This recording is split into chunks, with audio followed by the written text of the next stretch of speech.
Knockback, the retro and nostalgia podcast, is brought to you by, well, you. If you want to learn how to support our show, go to patreon.com/laststandmedia.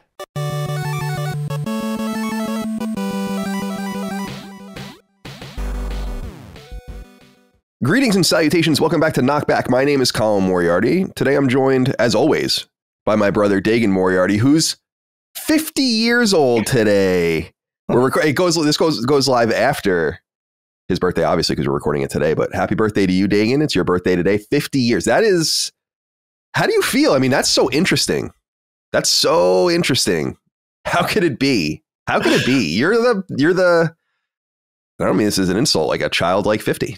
I'm an antique. Yeah. Well, I'm saying you're childlike, though. You know, like you don't read childlike? 50. You don't act 50. You don't look 50. It's the new 40. How do you feel? Thank you for trying to remove a little bit of the sting. Yeah, man, it's I swore this would never happen. Somehow I would dodge this. But like every other human being on the planet, here we are, my friend. I don't know. I don't want to have any more birthdays. I'm giving this like a real office space energy. Like, I don't think I'm going to go to work anymore. I don't think we're going to pay bills anymore. I think I'm finished with birthdays. Somehow, if we could just find a way to skirt this thing. I don't know. I'll give you one positive. Yeah. I gave myself permission to have the rare third cup of coffee this morning. Happy birthday to me. So there's no shortage of caffeine coursing through my veins right now. You're jacked up. You're ready to go. I'm jacked. Yeah. You're ready to go. But thank you. Thank you, my friend. Yeah, it's I don't know. There's something weird that goes on when you reach a certain age where I guess via awareness, you realize that you're, of course, literally a certain age, but there is something refreshing, or I guess something positive I should take away, where I don't feel 50. You know, I don't even know what that means. I don't know how other 50-year-olds feel, but at least I don't feel this old. But that antique thing is really like, that's something that I don't want to think too much about. It's like when a piece of furniture becomes 50, it becomes an antique. Then it goes in the shop, becomes expensive, right? Then it becomes sought after. It's a thing now. So now you're really you're turning it all around. Oh, that's interesting. Well, happy birthday to you. Thanks, dude. Glad you've made it this far. I thought it was a little dark that you said you didn't want to have another birthday, but hopefully that doesn't end up coming to pass. But now, are you guys doing anything for your 50th birthday? Like, are you going away, or are you having a party? Or we're gonna go. I think we're finally gonna take the kids to the Caribbean. Helene and I really love St. John in the Caribbean. We've been there 2 times, so we want to go for a 3rd time with the kids. We think they're old enough now to enjoy St. John, because it's very much go to the beach, eat, drink, stay on the resort or in the bed and breakfast. It's not theme parky in any way. So we think the kids are old enough now. They're both teenagers, so we're gonna do that. We think, hopefully by the summer. But other than that, no. Helene and I went to our 4-time-a-year restaurant, the really like nice restaurant out here that we like. It's like my birthday, her birthday, Valentine's Day, anniversary. So we did that over the weekend. Yeah, we did that over the weekend. You guys can get that on the calendar for them like a year ahead of time. We'll be back on these 4 dates. So please make us reservations. You know what's funny about this place, dude? I love it. It's Honey in Doylestown. Shout out. The guy's a genius. It's like a tapas restaurant, but the guy's Iron Chef material. Never saw him, never came out of the kitchen. The guy's like a legend in my area, but they still don't acknowledge that we've been coming there for 4 times a year for the last 10 years. It's like, when are we going to reach that status where, you know, that, hey, Norm, walking into Cheers thing? Yeah, quarterly I don't think is enough. It's not enough? I don't think so, no. You want to be Norm coming in every quarter? Norm was rolling in like at lunch and then after he got off. I mean, that's true. Maybe we need a Cheers. We just need somewhere inexpensive. How much money do you think Norm spent at Cheers every week? In modern, let's adjust it. Let's adjust it for inflation. So how much was a tap beer back then? Well, no, let's adjust it. So let's say that a tap beer now will be $6, let's say, because he's probably drinking like, he's in Boston. It's gonna be a little more expensive, but he's probably drinking something like Sam Adams up there, right? So something $6. He has maybe, let's say he comes in for lunch, has a beer, he goes out, you know, he comes back with the mailman and wait, Norm is the guy with the suit, right? Like with the curly hair. Norm and Cliff. Yeah, Cliffy's the mailman. Right. So then they meet up afterwards. Then they have a few more drinks. So you're thinking he spends the modern equivalent of $100 a week at Cheers or something like that. Like he's drinking. He is the definition of, from Angela's Ashes, the term drinking the dole. Yeah. You'll know this. I don't know Boston well enough. I always got the vibe, though. I don't know why. I spent time in Boston. One of my best friends went to BU, and one of my best friends moved there right out of college. So I spent time where Cheers is like in a very upper class Newberry Street-ish location, right? It's not like it's in a nice neighborhood. Yeah, no, it's in a nice place. But I think, and it literally is like you descend into it and stuff like that. You walk down. But I want to say by the time because I moved to Boston in 2002, by the time I was even there, that Cheers obviously was long done for a decade at that point. But I think too, it might have not even been the same kind of thing because they leaned into that for a while. Like it was a tour, like a Boston tourist trap for a minute, as I understand it. You know, and yeah. But by the time I was there, I think that kind of had waned. But I'm trying to remember where it was. Was it on like Mass Ave or something like that? I don't even remember it. Boston is so distinct. I think I only realized this because I've lived in so many places, not so many places, but places where the architecture is completely distinct. Like I see a passing screenshot of it and I'm like, San Francisco. I could look at the fucking sidewalk in San Francisco and be like, that's San Francisco. Telltale. You know, and LA is the same and Boston's similar. And they're all different, obviously radically different from each other. You know, in San Francisco, you got the Victorian thing going. And which is super cool. Yeah. And a sign of the 1906 earthquake, of course, that destroyed most of that. But yeah. No other piece of media, though, right? Put Boston on the map like Cheers. Yeah, I'm trying to think, like, what else would Boston have been known for in media? I'm going to think of one later. Movies, certainly movies set in Boston. That's a pretty big thing. Yeah. You think of The Departed, right? That's a huge one. But that's after Cheers, right? Yeah, that's after. So that era, so 80s and earlier. No, Cheers is like, that's it. That's always Sunny. You know, yeah, it's also early. It's also later, but something like Good Will Hunting. Sure. Absolutely. That's a great one. Right. Yep. Although that's more in Cambridge as well and South Boston. But South Boston's obviously, you know, Southie. Oh, boy. All right. I do miss Boston. It's, I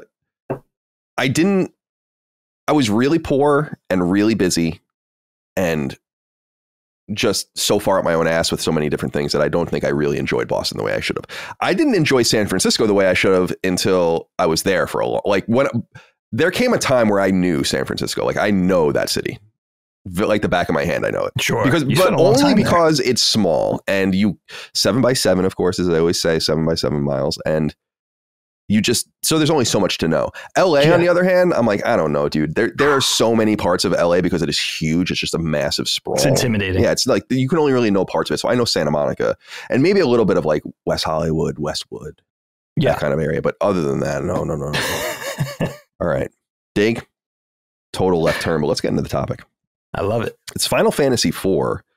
Now, I wanted to note for a long time, Knockback listeners, you're like, well, you did this already. And we're like, well, you're right.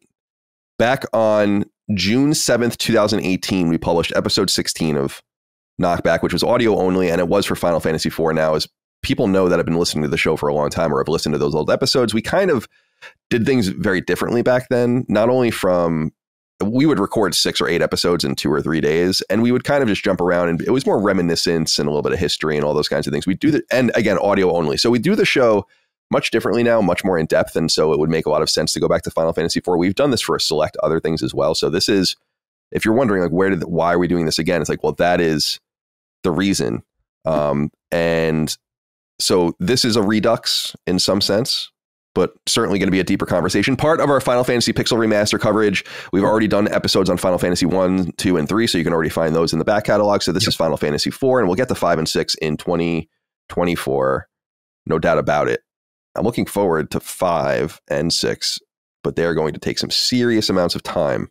This took me 17 hours to platinum. Okay. So to platinum, no less. And it really is this is a very linear game. There are specific side quests that open up once you get to the moon and to the underground, and you go back and do those. You know, you meet Kane's wife, you get some good equipment, but there's really nothing. And some of the summons, but there's really not a lot to do on the side, except for I did probably spend 2 or 3 hours grinding to get all of Rydia's summons and the rat tail or whatever to get the adamant armor.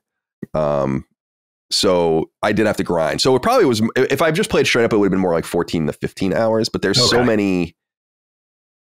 many ways to make the game quicker, pressing square during combat to just make things go, and auto choose, running around the map and all of that. So, but all right. So here's where we stand, Dig, on Final Fantasy IV. I'm eager to turn it over to you. This is a game, and I made sure to make note of this, because we talk about so many products where we talk often about products where we do have a specific memory about them or a connection, sometimes a shared connection. We talk about episode 1 as an example of that, TMNT. But Final Fantasy IV is one of those products. And as I was playing it, I pulled very specific memories I have of playing it with you when I was a kid. I was fascinated by this game when I was a child. I was in 2nd grade, maybe, when you got it. You were so young. And I remember, and this is like the classic, I remember Dagan like kind of just coming into his room. And I don't know, you can probably remember this. Like everyone would go to bed or whatever and put me to bed, and then I would just get out of my room and just go into Dagan's room. I do remember those days. Oh my God. And no one would know. Or maybe if they did, no one cared, but it's just like no one would know. And I would just watch Dagan play games. And Final Fantasy IV, it was often games that I couldn't really do myself at that time. I just didn't have it's not even the skill. I was amazingly skilled. Like I said, I could beat Kid Icarus when I was like 6 or 7. Straight, like beginning to end, with no help and no maps or anything like that, because you get so obsessive with the same thing over and over again. Meanwhile, I could barely beat Kid Icarus today, even if I put in the password to bring me to the last stage with all the equipment. I wouldn't be able to beat it. This was one of those games that was just I didn't understand it. I just didn't understand it. What I remember connecting at the time, so let's say 19, and I have the specific release date here, which was SNES, which was, it was the fall of 1991. And I want to say you might have had it at that time. If not, it was early in 1992. And so that would have been my 2nd grade year. And I kind of connected it to my experiences of my good friend at that time, Tim's older brother, Chris, was a big Dragon Warrior fan. And at that time, I want to say 2 Dragon Warrior games had come west. So I was like, okay, so it's kind of like that. And it seems like this really deep thing. And the music is so attractive, and there's something about the faces in the menus and the character classes and the story. In playing it again, not only did I draw on those memories, Dag, but I realized a couple of other things. I have beaten this game, and again, everyone, I think, or not everyone, but people often exaggerate. I've played this game 100 times. I've beaten this game 50 times. You don't really know. I was thinking, like, how many times did I actually beat Final Fantasy IV? And I think I came up with the number of maybe 6 before now. I was wondering. Okay. Because it would be like, I played it on SNES with you, but I wouldn't count that. I rented it on SNES later and beat it. And those were during the days when everyone would have their saves and you would like rent the game and then just delete everyone's saves. Probably ruining their lives in the process. I probably ruined so many lives of people hoping they were going to get it next weekend. And then, just, I don't know why I did that, because it was really not necessary, but you just clear the battery of everyone's games. So I beat it there. And then I beat it again in high school. I had a friend, Julian, who I've not talked to or spoken to since high school, but he was really into it and he lent it to me. And then I went on eBay, and this was during like the crazy eBay time in like 98, 99. I bought it for like $20 or something like that, which was like considered really expensive. So then, that was 2. Then there was the revival in high school when it came to PS1 alongside Chrono Trigger. Now that port was really bad, but I did beat it there. So that was 3. Then there was the GBA port. I wrote the guide for that at IGN. So that's 4. The DS remake is 5 because I wrote the guide for that. The PSP compilation would be 6 because I wrote the review for that at IGN. So I think that this would be my 7th full playthrough of Final Fantasy IV. And wow, it's truly wonderful. It's one of the greatest games ever made. And I'm really interested because 6 I have much less experience with beating it over and over again. I think I've beaten 6 twice in my life. Okay. And that has always had a place in my brain. I'm like, this is the best. Like, this 6 is the barrier. And then you get games like Wild Arms and a few others up there, in my opinion. But now I'm like, is that true? I can't wait to get to it, because Final Fantasy IV, I would argue, Dig, is even better than I remember and holds up 32 years later extraordinarily well, especially if you do the certain things in the pixel remaster that you should do. Get rid of the shitty new text, set the music back to the original music, do those little things, and then you're off to the races. And as I texted you, and one thing I asked you was like, did you notice how much harder it is than it used to be? Because we didn't know at the time that Japanese developers for some reason thought that American players could not play video games. I don't know where this came from. This, of course, goes notoriously back to Lost Levels and Super Mario Brothers 2 and all of that. But over and over again, you would learn, oh, we don't want to release that in the West. It's too hard. Or we made that easier. Mega Man 2 is a great example. Like the normal mode doesn't exist in the Japanese version of Rock Band 2, which is the easy mode of Mega Man 2. So Final Fantasy IV was dumbed down. It's called easy mode. That's typically how it's, how it's referred to, or easy type. And so it's also harder. And I remember experiencing that for the first time with specifically the GBA port is harder, and it has an extra dungeon, actually, the Lunar Dungeon or whatever. But the DS remake is fucking really hard. And I remember that at the time writing that guide in the IGN offices. So I've said so much here, Dig. I want to throw it over to you. Final Fantasy IV, take it away. What are your memories? How do you feel about it? Let's get into it. I mean, you said it, man. It really is a game that withstands the test of time. I have to say from the outset, this is one of those rare episodes now that we're finally getting a chance to really jump into this. It's one of those rare instances of like, it's hard to even know where to start. But I think I should start by saying, for all you cats and kittens out there, especially all younger listeners, if you haven't played this, listen to the show after you play it. And I'm saying that because I think if you have a beating heart in your chest, you're going to fall in love with these characters. These characters are really Harry Potter-like almost in how appealing they are. You're going to fall in love. It's not Faulkner. The story is not going to knock you over, but you are going to be invested in these characters and what they're going through. So it's worth saying, like, don't spoil it for yourself. It's really one of those games. Mm-hmm. And yeah. For me, Kyle, this game gets a lot of nostalgia points because not only of those thoughts of you and I sitting together on the floor, my young little Padawan looking on eagerly, and a certain period of my life. I mean, I was a junior in high school and I was playing this. This is early on in the SNES era, which is still probably the 16-bit era, still one of my favorite periods for gaming. And there's been a lot of gaming between then and now. And this is still one of my all-time favorites. I love this game so much. I loved it then. And this was also my absolute intro to JRPGs. I had never played the few RPGs that we had on the NES, so I missed the 8-bit RPG/JRPG era. And I certainly wasn't invested in RPGs prior to that on the PC, for instance, with Ultima and Exodus and everything. I didn't start playing PC games literally until last year. Right. So I was not privy. So this was my introduction to a whole genre of games that I fell in love with. And there's so much to say about it in terms of design and how fun it is to play and how it just, as a newbie JRPG, it just made sense to me. And we could get into the ATB and we're going to get into the mechanics and everything.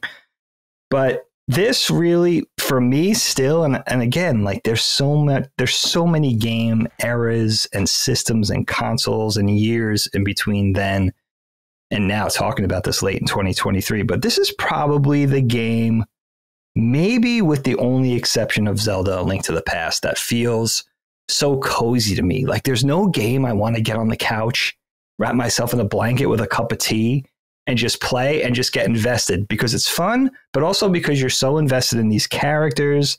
You're so, the music really draws you in, the entire presentation. It's really, I think, important in a lot of ways. I think that's why it's remembered so fondly and everybody has it on their top 10 games of all time list.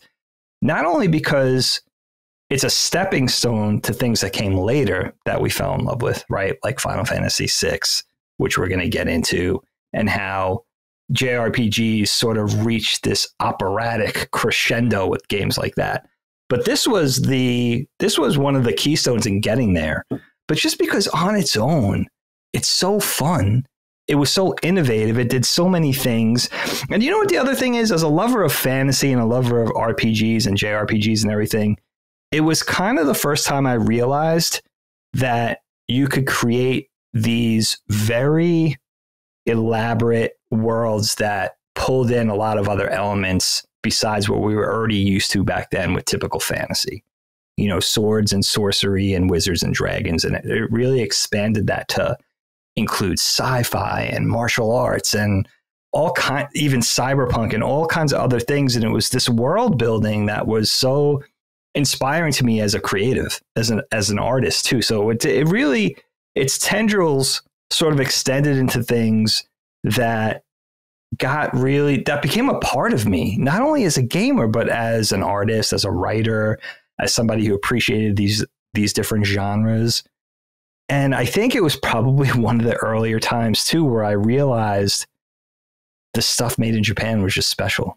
You know, the game specifically, because I was already kind of a mark for anime and manga, but now it's like, wow, there, you know, what is it about that Japanese flavor of this kind of stuff that's registering with me, you know? And this was kind of the tip of the spear. I mean, this was really for Super Nintendo. I think you're right. I remember the weather was cold initially playing it, so it had to be fall 91 or maybe winter 91, maybe even into early 92. But for me, it was visions of F-Zero, Super Mario World, Link to the Past, which came, I think, that in spring of 92. So that was towards the end of it. And maybe ActRaiser and Final Fight. Like those were this was in the initial very few games that I was playing on the console, and really was kind of getting me invested into 16-bit gaming and how it had evolved from 8-bit and how wonderful it was. And you could see that progression, in that you could have a larger game. It could look better. The animation's better. The music is amazing. So this was a intro really to 16. This was part of that intro for me. Mode 7 and scaling and transitions and all that kind of thing. Yeah, there's cool Mode 7 stuff in Final Fantasy IV. 6 is a lot of it, I think, has to do with the Red Wings and all the airship stuff. That in 6, I mean, they have that famous intro walking in the Magitech armor to Narshe, which is dope. And we'll obviously get there. We'll get there. I promise we'll get there. And it took us a while to get to Final Fantasy IV. It's just, you know, things are busy right now. So I appreciate everyone's patience, because it was my goal to try to do all of them this calendar year. I should note that, but we just didn't get to do that. So yeah, I'm glad we share that memory. And I think you pull on a lot of different things. A lot of it does have to do with the unique gameplay, because it's not truly turn-based. You could make it turn-based. You can mess with the menus as much as you want to slow down the speed and all of the rest. But the ATB and that's what makes the game more difficult, is how quickly enemies make decisions and go. And you're able to kind of balance that out by using what did you play it on Switch? I play on Switch. Yeah. Yep. So whatever is the square button on Switch is like when you can accelerate combat and make decisions automatically, like your last decision, that makes the game go so much quicker and balances out a little bit. But making decisions in the moment while everything's going until you're in the sub menus and then everything freezes, it makes it really interesting. And I do think you're also right, Dig, about Japan. Like, I still to this day, and maybe it's just my own ignorance, but I don't know what it is about that place that allowed that society to make such good video games. That's not an innate thing. Like, I don't know. It obviously has a lot to do with anime and all of that, but also the post-war experience and access to electronics and emerging with a new industrial might and having educated people and intelligent and creative people at the helm of these things to make all this stuff. But I don't know exactly what made it so that to this day, that's still true, that this country of 100 million people or whatever is a dynamic creator of video games unlike anyone has ever seen. It seems almost random.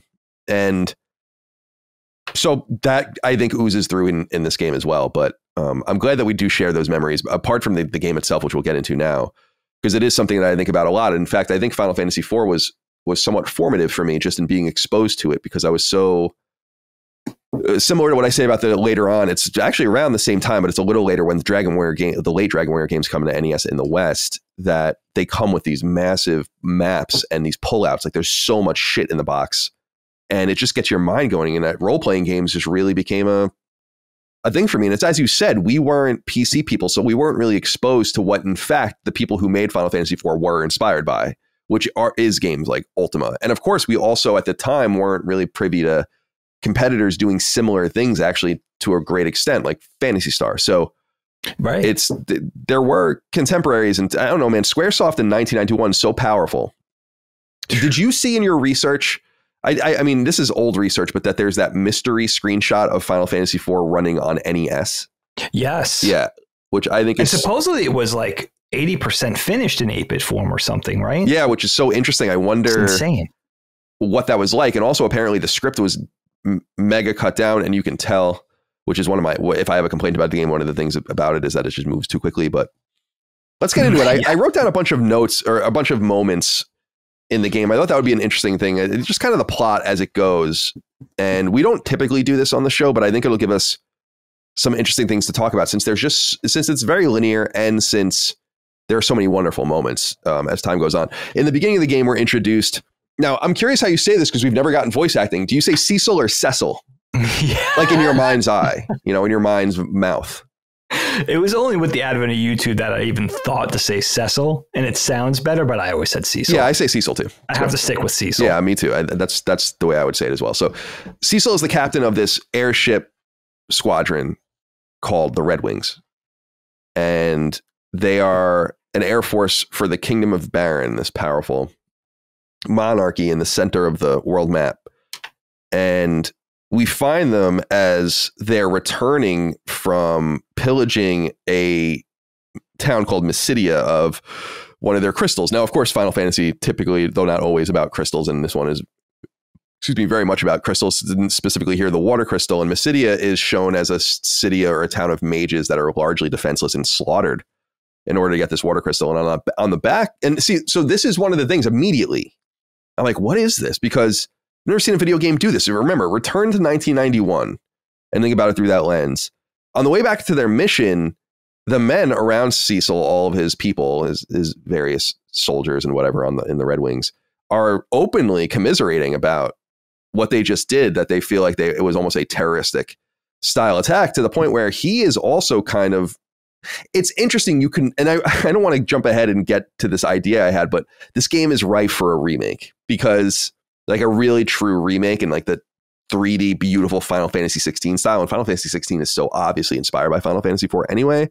But this is one of those scenes you can imagine is Cecil on the deck of one of the Red Wings. They're flying through the air, and he's got kind of maybe some soldiers, but also maybe some people he trusts and likes, and they're all kind of standing around, and he's kind of just listening to everything they're saying, but not really interjecting, because he kind of agrees with them, and then ultimately kind of brings them in and says, like, we're going home, and they get in there, and very quickly he lands. He's kind of intercepted by Baigon, who's kind of like the, I don't know, the prime minister or whatever, and stripped of his command by the king, ultimately to be sent along with his best friend Kane to go to Mist to deliver the auspicious bomb ring. I don't know what they thought that thing was going to do, but so what I like about it is that he remains kind of stoic throughout all of this. And it really began to play with my mind as I thought about throughout the entire experience about, wow, what would this look like on PlayStation 5?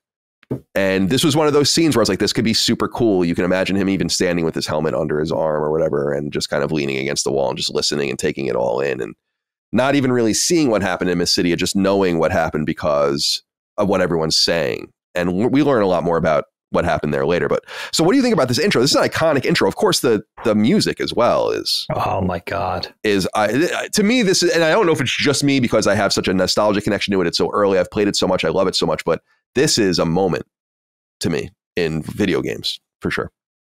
Yeah, that opening fade on with the Red Wings flying over the land and arrive, you know what I mean? And, the soldiers commiserating, being like, what the hell did we just do type of thing. It's an iconic moment in video games. And like you said, think of it from the perspective of so many years ago. I mean, this was really bold, really innovative. I mean, I was 17. I was old enough to realize 5 minutes in, holy shit, am I playing as the bad guy? You know what I mean? Like, that wasn't a thing back then, and the way they kind of tell the tale. We've said this before, but I don't think it could be overstated. Like, they're telling the tale with this really graphically simplistic style of these super deformed, almost Hello Kitty-like chibi characters. And they're manipulating your emotions and tugging on your heartstrings with the drama with very simplistic animation, music, and written word dialogue. No VO, by the way. You know what I mean? Like, they're using these very simplistic tools to draw out fiction that really resonates. You know what I mean? That really, to this day, is like, how did they, even with the graphical overhauls and how polished everything looks in the pixel remasters, even if you date it back to the 91 version, it's like, how are they doing this? It's magic, and they're using those tools collectively to really kind of compel you. And that's it, really, like, everything it's so weird to think about from this perspective. The only thing I knew of RPG and role playing and stuff was tabletop gaming, and that's because my friends were really into D&D and the hottest new shit. So they were into Shadowrun day one, but it was tabletop gaming. And if you had a PC, Ultima and Exodus and early kind of stuff were the closest proxies that we had at that time that everything was inspired by, which was Tolkien, right? This was like, I just got it. From the minute I started playing, from the minute I started watching, from the minute I started to get absorbed, it was like, oh, I understand everything this is doing. And the fact, Kyle, that they were weaving this tapestry of really cool things. But I think what you can't, again, overstate about Final Fantasy collectively as a series, but I would argue it probably started with the earlier iterations, but it really came to a head with 4, is that they were just taking cool shit that existed from other places, right? Like think about just fantasy in general, right? It started largely in Europe, in the West with things like Tolkien and of course earlier. And then you're taking things that were largely co-invented in the United States, like science fiction and cyberpunk and horror, right? Like think back to Universal Horror and even earlier. And then you're taking all of these things and all they're really doing is blending it all together. They're taking giant robot anime. All they're really doing is putting everything together. And it's like, wow, it feels like no one now we talk about things like early Master System and early Genesis Phantasy Star and stuff. So this did exist, but this was my first sort of, this was my, introduction to it. So, and it felt so special. It just felt like taking everything that we loved and putting it into one world and kind of mashing it up, which was so neat. But I think that really speaks to you about the first 10 to 15 minutes of this game is that you're playing as the bad guy. It's interesting how they kind of paint the picture for you that the soldiers are like, what did we just do type of thing, and start tentatively complaining to their commander, like, what is this? He takes exception outwardly, but inwardly he's like, yeah, what the fuck is this? And then when he kind of broaches the subject with his king's like, oh, you don't like the terrorist mission I just sent you on? Well, here's another terrorist mission, but you're walking this time. You know what I mean? It's like, and you're kind of going through it. And it's kind of this, I think really what you're introduced to in the beginning of the game is what the larger game becomes. It's this introduction to light versus dark, struggling with your own darkness, becoming or realizing what you're meant to be. But you're in this world where there's a lot of gray. You know what I mean? You're trying to wade through it. You're trying to figure it out. And it's not, I was saying earlier, it's not Faulkner, it's not Hemingway, but there's something new to video games in this whole thing that I had never seen before. It had so much more depth, especially coming out of the 8-bit era. Most of the offerings we got were very cartoony, very surface, awesome things, Mega Man and Dr. Wily, Contra and the Red Falcon, all the Mario and Bowser, now it's blown out to like, you could tell an actual proper story. And I think a lot of that was in association with what you could do with 16-bit and also kind of drawing in a Western audience to RPGs, which they really hadn't established a strong foothold yet in the West. This would be the game that would do it. Yeah, this scene too makes me again just lament over and over as we get further and further through the game. It's like, where is the 70 or 80% of the dialogue? Like where did it fit and what did it say? Because as I noted earlier, they couldn't simply fit the entire story, I don't think, and do it. It's worth iterating, and I've noted this about this game specifically because I think it's so incredible that this game was made in a year by like 12 or 15 people, which is it's incredible. I don't even know. It makes it so quaint to be like, oh, palette swaps, like who cares, like things like that. It's incredible that they just did it all that quickly, because I don't know how that's even possible. I'm not even entirely sure how that's possible, and I'm saying that through a modern lens. Like there's that joke about like engineers saying like, we don't know how to do it, we don't know how to recreate this thing or whatever. And it's like, if we did it today, like, how did they do this? And it's always a joke about like, how did they build Facebook? And their engineers be like, we don't really even know how to do it today, kind of thing. And they would be like this too. It's like, can you get 15 people together today and make a game as good as Final Fantasy 4 in a year. I don't know.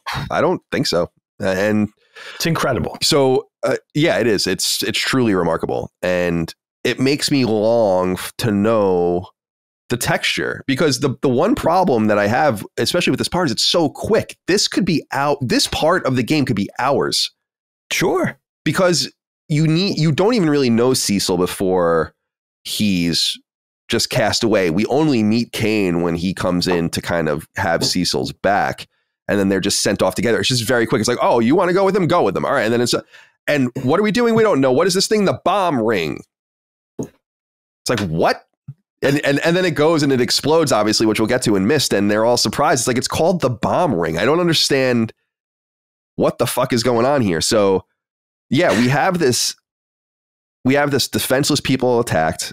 We have the Cecil stripped of command, like you said, sent on foot through this cave to fight, or to go to this town to deliver a package. Something's obviously clearly wrong, but there's another cool part I wanted to talk about with you, Dig, at this point, which is before they set off, you're able to kind of walk around the castle. And I really dig this part too. And I'll say this over and over again. Again, another thing I would see in the Final Fantasy 16 motif, where you're speaking to the different Red Wings guys and they're at the bar and they're all getting drunk. It'd be a really cool scene to see that. You learn more about Cecil as a Dark Knight, and that being kind of a character class. And of course, the character class thing is important in this game, because not to 3 or 5's extent, because you can't change between them, but nonetheless an important component as each person fills their role, whether it's Dragoon like Kane, Dark Knight, later Paladin like Cecil, the mages, and so on and so forth. You also meet Rosa, who is Cecil's lover, and she's Cid's daughter, right? Is that Rosa is Cid's daughter? I don't know about that. That's a good question. I don't know if I got that. The only one you really know of Cid is his wife when you keep going back. Oh, yeah, that's right. So that's... and she says, oh, Cid's off doing this. He's doing this to the airship. That's what I'm confusing. I just looked it up. Cid has an unnamed daughter in his house in Baron, but I think there might be something in the After Years, which, by the way, we're not going to cover here. I only played the After Years once, which is like the prologue stuff, and it's not very good, to be honest. It's not really. I mean, it would be cool. It's cool to play it if you've not played it. It's very quick. It was on WiiWare actually originally, and then ported to. It was a WiiWare exclusive. I don't know if people remember that, which was obnoxious. So I actually had to go play it there, and then in the PSP collection, they put it in there, which was cool.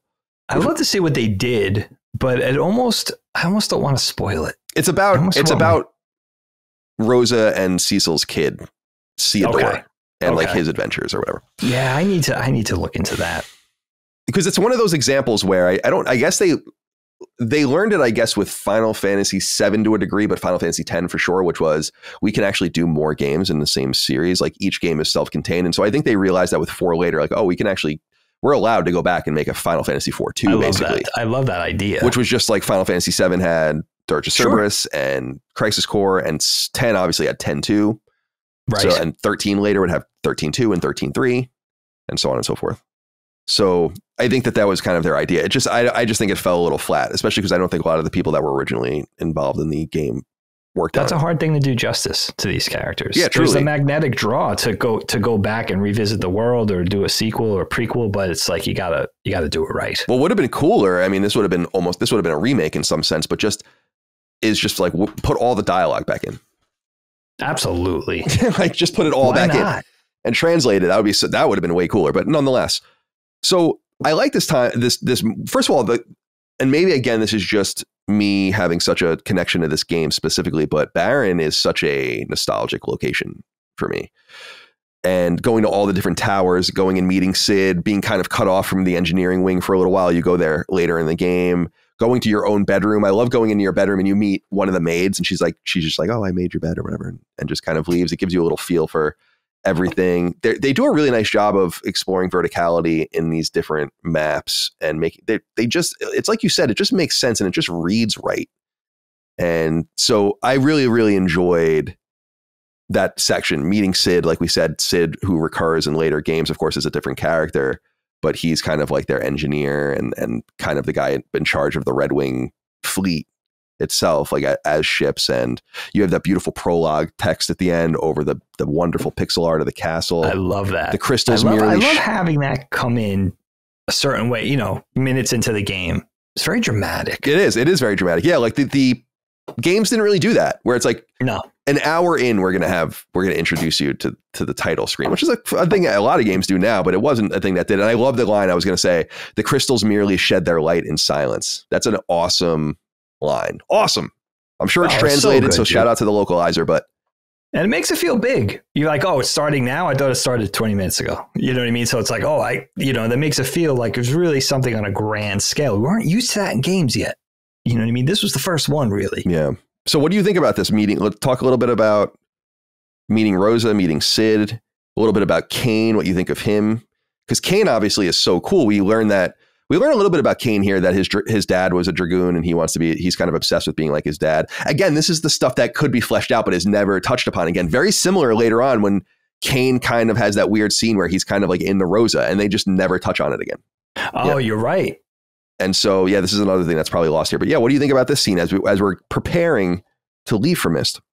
Yeah, very thoughtful world building. You make a lot of great points with that verticality and sort of the circular nature of things. It makes the world really, when you look at Final Fantasy IV, especially to the things that came later, a little later and much later, it's not that big, but they do a great job of making it feel big. And you'll be revisiting Baron Castle over and over again. Throughout the game. I mean, later on, you'll come and the whole Odin thing takes place. Right. There, and you basically seize it, which is kind of cool. Like it's implied, which is neat. And again, it's another thing that could be seen in like an anime rendition or something. Like because back, the King of Baron is basically, taken over, idea. And so it's kind of just an empty fiefdom for someone to come in and fill the vacuum. They just never really get into it. Yeah, no, you make a really good point with that. Like there's something that they do in this game that's very sophisticated and skews much older, with like terrorism and good versus bad and carrying out the orders of somebody who's obviously insidious and men getting drunk and, guys being clear womanizers and taking advantage of children. Like there's a lot of dark shit in this game, but they almost get to mask over it because of the very cutesy presentation, and kind of presenting this whole thing in anime or manga or with a real, like revisiting it in a modern contemporary 3D world and really fleshing it out and making the art direction and everything feel much older and skewing much. You could do a lot with this. Definitely. You know what I mean? And it would give it a whole new resonance. And you really love. I'm sorry. Go ahead. No. Go ahead, Kyle. Well, I was just going to say, I do love the point you make about them just being canny enough to just take everything and put it in. And Final Fantasy VI really does this in an even more extreme way by just being Final Fantasy VI has things that don't. It's like, so it's steampunk and everyone's still using swords and there's a guy with a crossbow but then he also has machines. There's a train, but you're also just using these beasts of burden and like it really doesn't make much sense. This is actually something we encountered with our game that we're making where like we kind of are very similar where I was confronted by it with Jonah, where he's like, well, like, so they use swords and stuff. I'm like, yeah, it's just cool. Like, it doesn't need to make any sense. It's kind of like Michonne in Walking Dead, although it's a little more practical there. It's like, it's cool. She has a katana. I mean, that in and of itself is cool. So I love the point you make of them just saying like, think about the monster, like think about the bestiary of all the enemies and like all the inspiration for them. Think about the spirituality of having something like pagan, deities as your summons. And it's very dynamic and interesting. It's brilliant. And I think we almost take it for granted because it's just Final Fantasy, but it's much more limitless than a Dragon Quest. And I know Dragon Quest intimately. And that's what sets it apart. That's why I think Final Fantasy overall is better than Dragon Quest. Dragon Quest just remains really important to me because it is so traditional. And I appreciate that they just are like, we're doing it like this. This is the way we do it. And we make 100-hour mega traditional turn-based grindy games. That's what we do. And I'm like, cool. I love it. But Final Fantasy really does explore that stuff. And I think you put it really well. So I just wanted to note that as you go on. Yeah, I mean, that's a really good point too. Like Final Fantasy now in 2023, especially if you're paying attention, it's just like, okay, that's Final Fantasy. It fits into that world building where something that's much more conventional, like a Dragon Quest, where it's more conventional fantasy, also inventive and has its own specific flavor in its own right, especially with Akira Toriyama at the helm with the design and everything. But you know what I mean? There's something that they said early on where it's like we could have vampires and robots and giant mechs and the dwarves could drive tanks and we could have zombie dolls and we could put that alongside the swords and the dragons and the Gandalf like magic. It's mega cool because they just do it and they just lean into it. That's all. Maybe that's all that's required, really.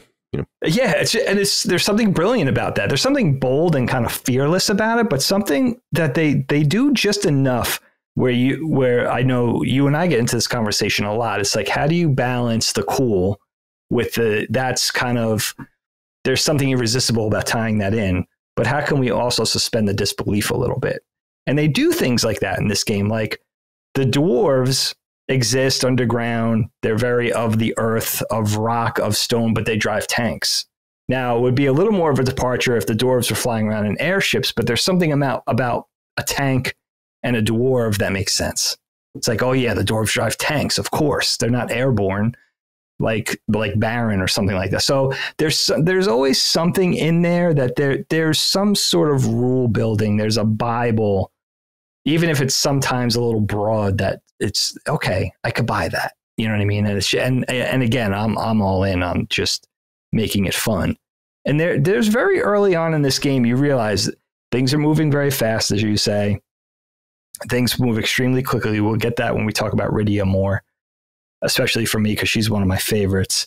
But there's something about this game where you realize early on where it's not really the story necessarily, it's the characters. There's something wonderful about the characters as individuals, even if they have to gloss over things, even if they have to rush a lot of things or do a little less development for individual characters, you still kind of fall in love with them in spite of all that.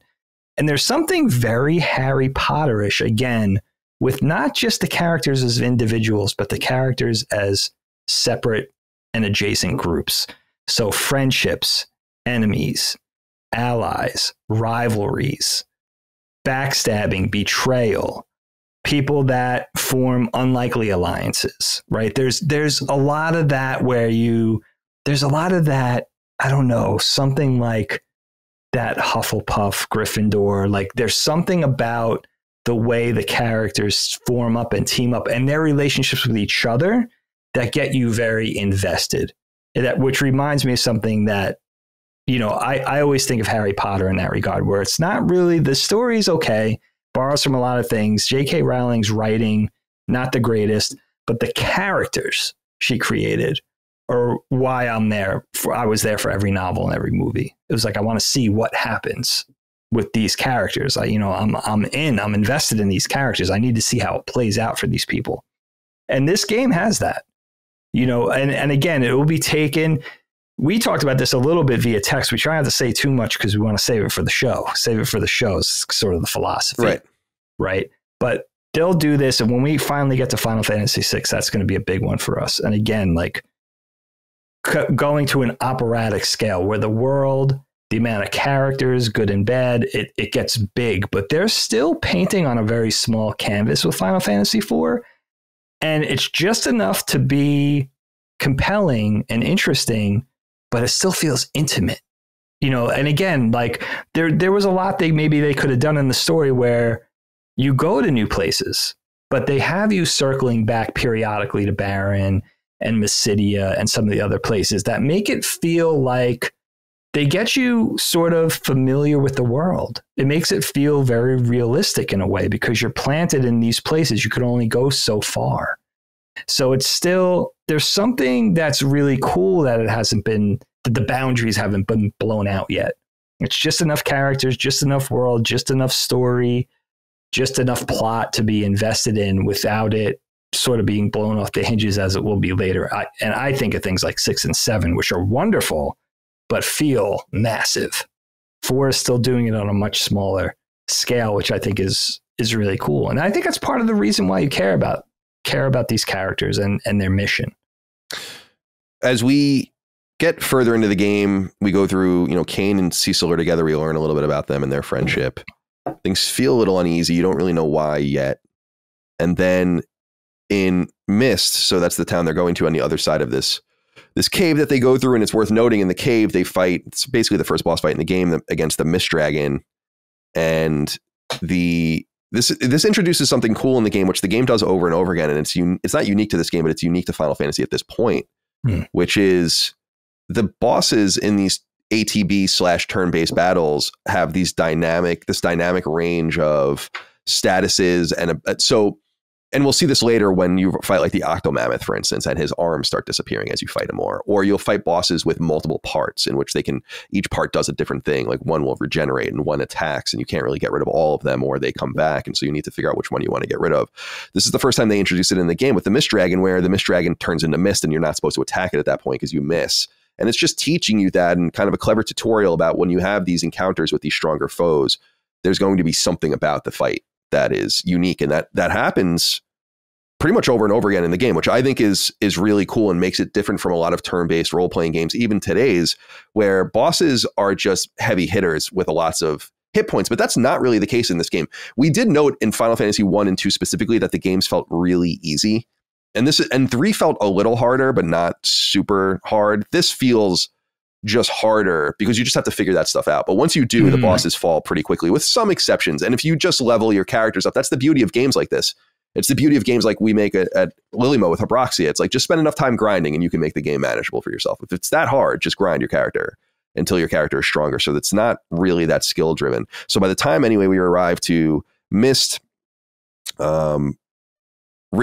So this is a pretty dark part of the game, actually, for multiple reasons. The bomb ring, again, I don't know what they thought this thing was going to do or what they were like. It's very unclear. Maybe it's in the missing text, like many other things would be. But they get to Mist, and the bomb ring erupts into Final Fantasy type bomb enemies, famous enemy types, and they basically destroy this whole town. And you find a surviving little girl with green hair, Rydia, who ends up being our summoner. But there's a dark part here, like an extra dark part that I didn't actually remember, and I wrote in my notes that Kain suggests that they kill Rydia when they encounter her, and Cecil's like, "What?"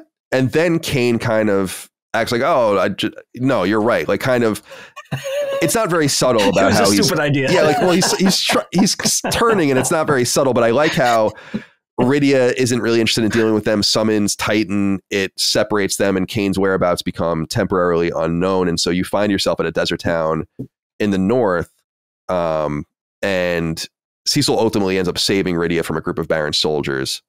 So winning her trust, and they join up.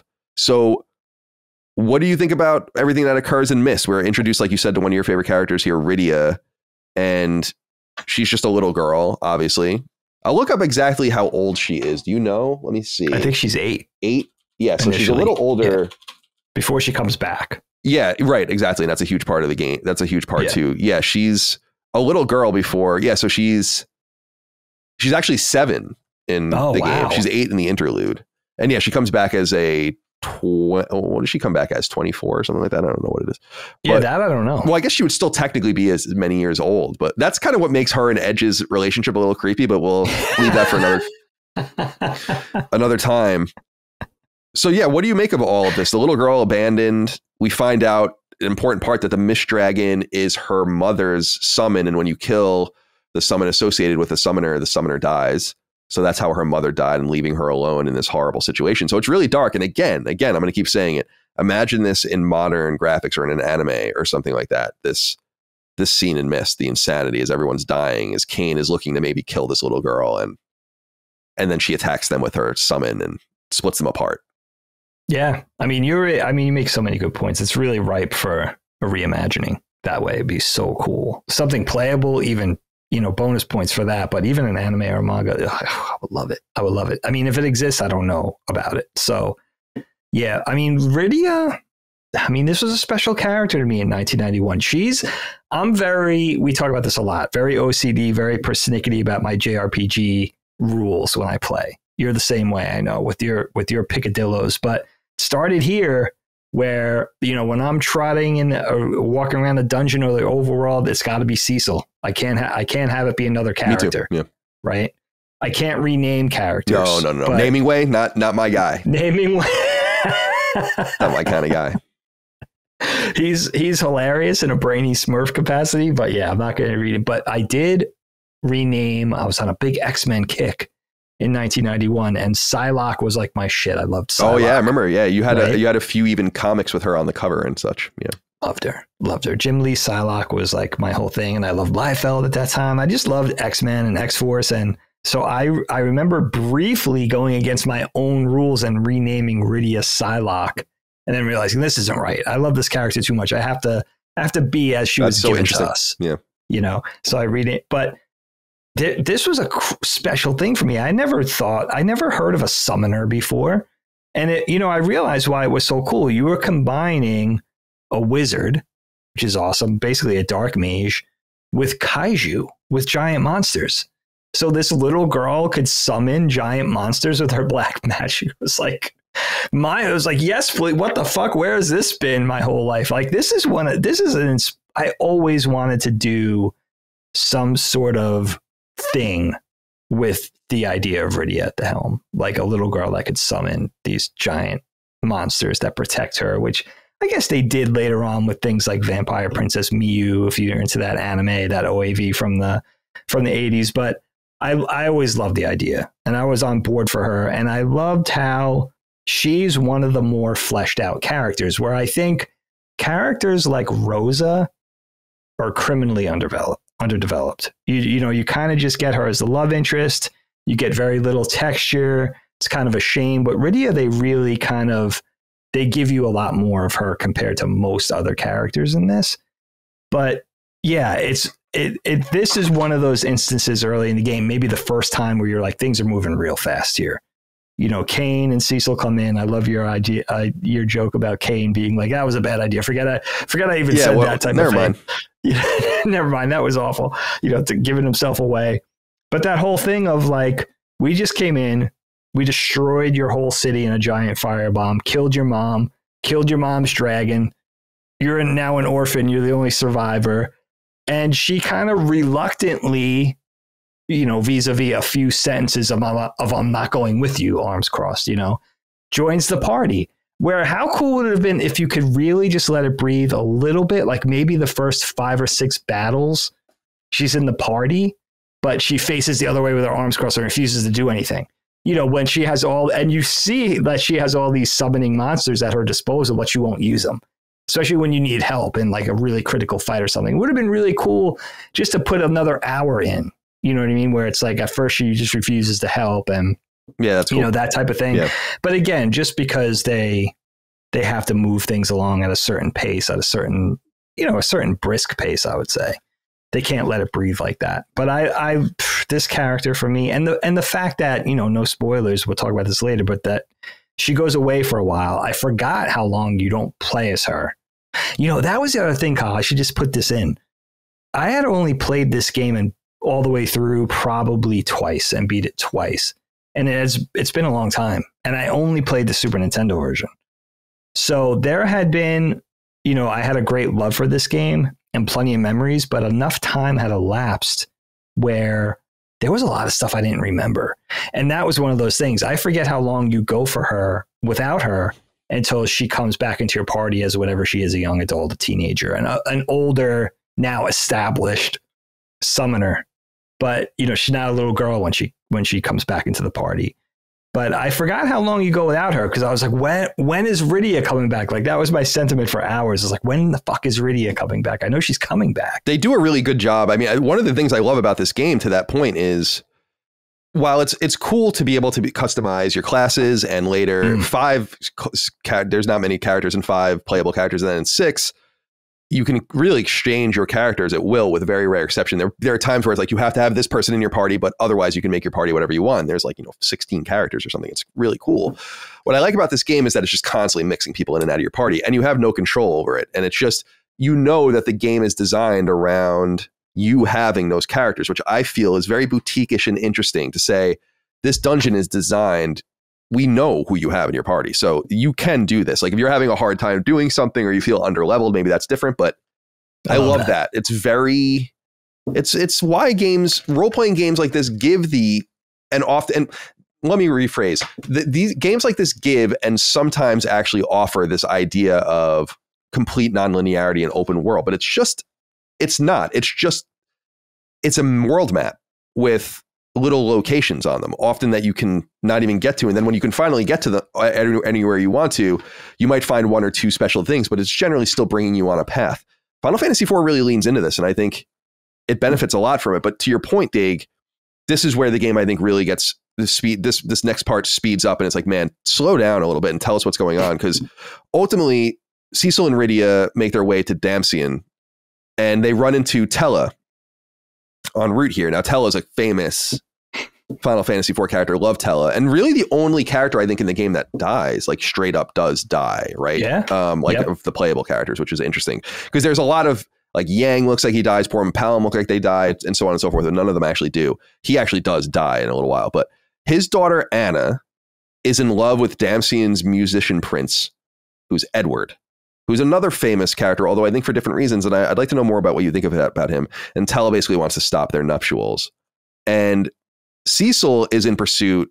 And so they meet up in that cave, and which is another iconic location for me, maybe just because I've played it so many times. And they meet up in that cave, and then they go through, and this is where the game kind of accelerates. And it's like, okay, what did you cut here? Because you cut something huge here, no doubt, like an entire part of the game. Rosa is chasing after Cecil, which I think is dope. And that should have been explored by itself, even allowing you maybe even to play as her by herself for a little while as she tries to get through. But ultimately she finds her way to Damcyan, and she's ill. And we don't really know what she's ill with. She's just fallen ill and bedridden. And we find out that we need something called the Sand Ruby to save her life. Now, this is the first part of the game, and really one of the only parts of the game where I'm like, this is very role-playing game.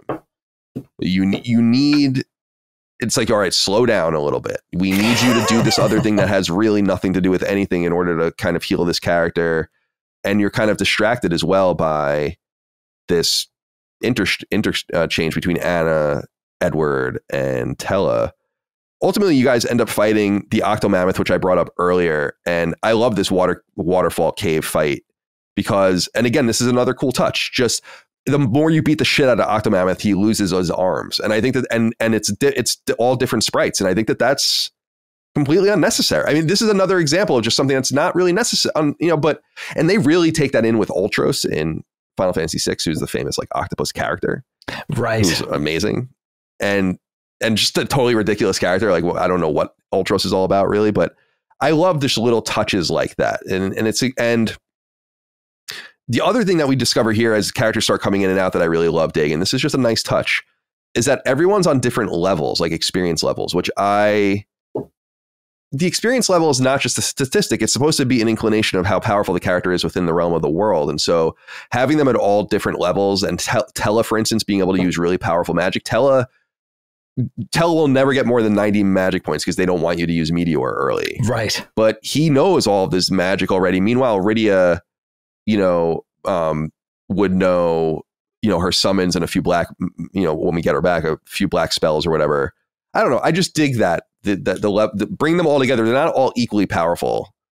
And sometimes they struggle. And even when Cecil later on becomes a paladin, he begins again at level 1, which I think is a really cool touch too. So what do you think about this whole part? We meet Tellah, we meet Edward, or we're going to meet Edward in a little while, I guess. So we don't have to quite get there yet. We have to get the Sand Ruby thing. It does feel, and again, Rosa, I love the way you said it, Dave. She is criminally underdeveloped. We don't really know anything about her ever. No. And it's kind of sad because she's much more interesting, I think, than I like that. I've always loved the idea of white mages. I love the idea. I've said this before that it would be fun to play an MMO one day where you like Final Fantasy XIV, where you play as a white mage in that world where you're really a magic user, but you're a healer and you don't really have combative potential, although she's an awesome archer. And that's the way I use her in the game. But so anyway, what do you think about this? Yeah, me too. Rosa Archer all the way. I mean, yeah, Rosa really becomes a tool, right? To bring out the good or make us as the audience or as the player surrogate see something good in Cecil, because she's the white mage, she's the epitome of light and goodness and courage and selflessness and all that. And she sees something in Cecil, even at his darkest dark night moments. So that's supposed to lead you to believe that, all right, what is this really good woman seeing in this guy? There must be something there, some grain of goodness, even while he's committing these atrocities and things. So, and they don't really develop her much beyond that, which is kind of a shame. So she does become more of a tool to help the character development of another character, which, yeah, say what you want, but I know there's not a lot of time for this, but yeah, she would have been great to get more of too. The Tellah character is so much fun. because it was the first time, you know who Tella is to me? He's Gandalf. If Gandalf abandoned wisdom for just bloodthirsty vengeance.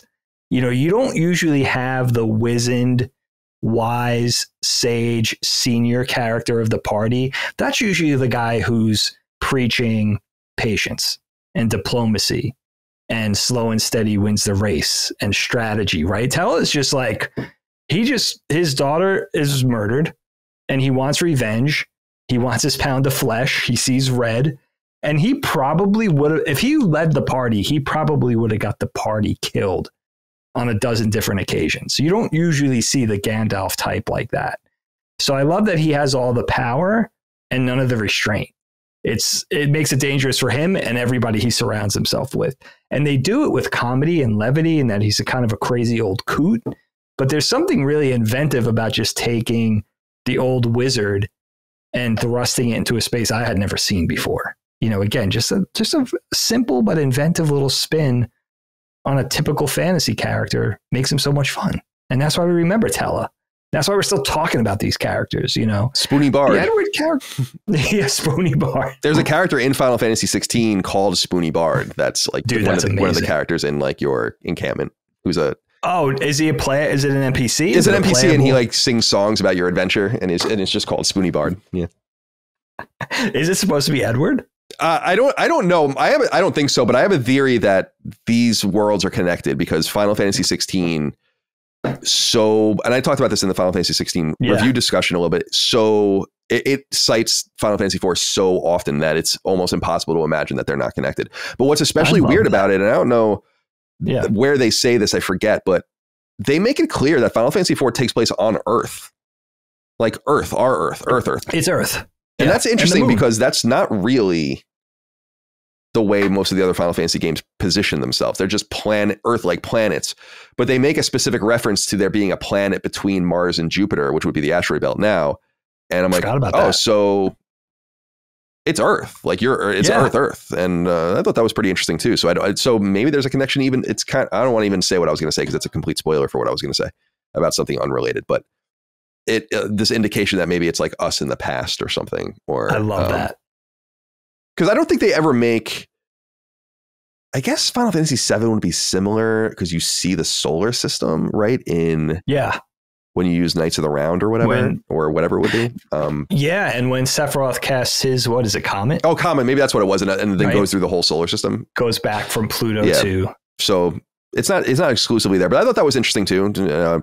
But ultimately, Dig, we get a little more story here. So we get to Dam Cyan. When we get there, the Red Wings, under a mysterious new leader, Golbez, inexplicably attack the kingdom, and they want the kingdom's crystal, and they get it, and they kill many, including Tella's daughter, Anna. And Tella, as we noted, takes out his rage on Edward, who is now basically the de facto leader of his kingdom and who is Anna's lover, and they wanted to get married. Weirdly, and I thought this was strange, Anna is described as taking arrows for Edward. I don't know if you noticed that, and it seems a little weird, even if they're in love, for them to have that sort of, it's a reversal, like a gender reversal in some way. A despondent Edward is scolded by Rydia. He ultimately joins the party, and Tella leaves the party because he's now on a mission to find Golbez. And I love the dream sequence here. This reminds me a little bit of Shadow's dream sequences in Final Fantasy VI that you can have randomly if you stay. I don't know if you remember this. If you stayed in an inn with Shadow in Final Fantasy VI, there's like a minute chance you'll have one of his random dream sequences. Oh, I remember you saying. I never experienced it though. And it like gives hints about who he is and like his relationship with Realm and all this other, and it's kind of cool. And this is similar in the sense that Anna appears in this dream sequence and Edward doesn't want to fight. And she's basically saying, because Edward's whole thing, and people look at Edward as like one of the worst characters ever in Final Fantasy. And he kind of is from a playable standpoint. You don't play as him very much, but he is in your party. He can even hide from battle, which I think is so cool. You can actually select him, just hide away. So he's not even on the screen and he doesn't get damaged.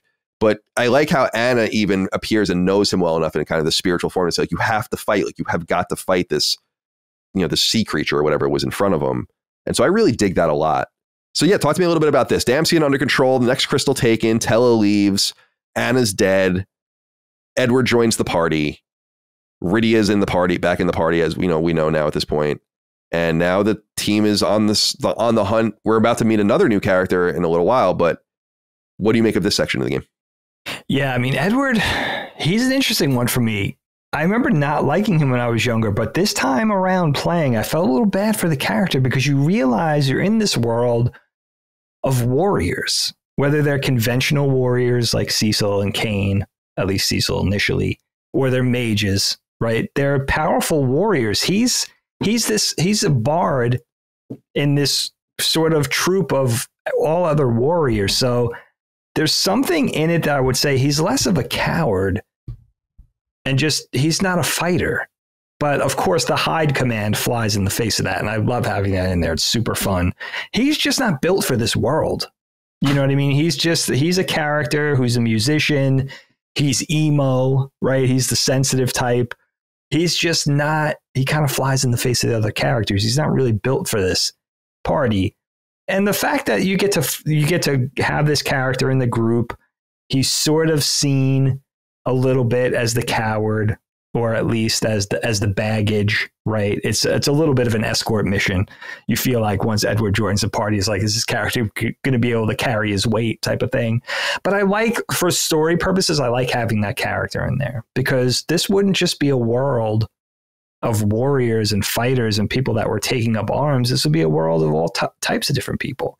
So Edward represents that. And I think there's something very tragic in the Edward, Tella, Anna thing, sort of that triangle that forms of, the father or would-be father-in-law taking homage or taking exception to the fact that you got my daughter killed and you're to blame, and the ensuing rage. That's why I think, because Anna and Tella, as you said, Kyle, the only two characters that actually genuinely literally die, right? It would have been cool to kill Edward too, just to kind of bring that tragedy full circle. Like, none of them made it out of that whole situation, isn't that? That would be the epitome of drama for me. And the fact that, but it's interesting how they resolve Edward, that he's basically bedridden the rest of the adventure. Once he leaves the party, he kind of helps through his own way, right? Through advisement and his harp and all that kind of thing.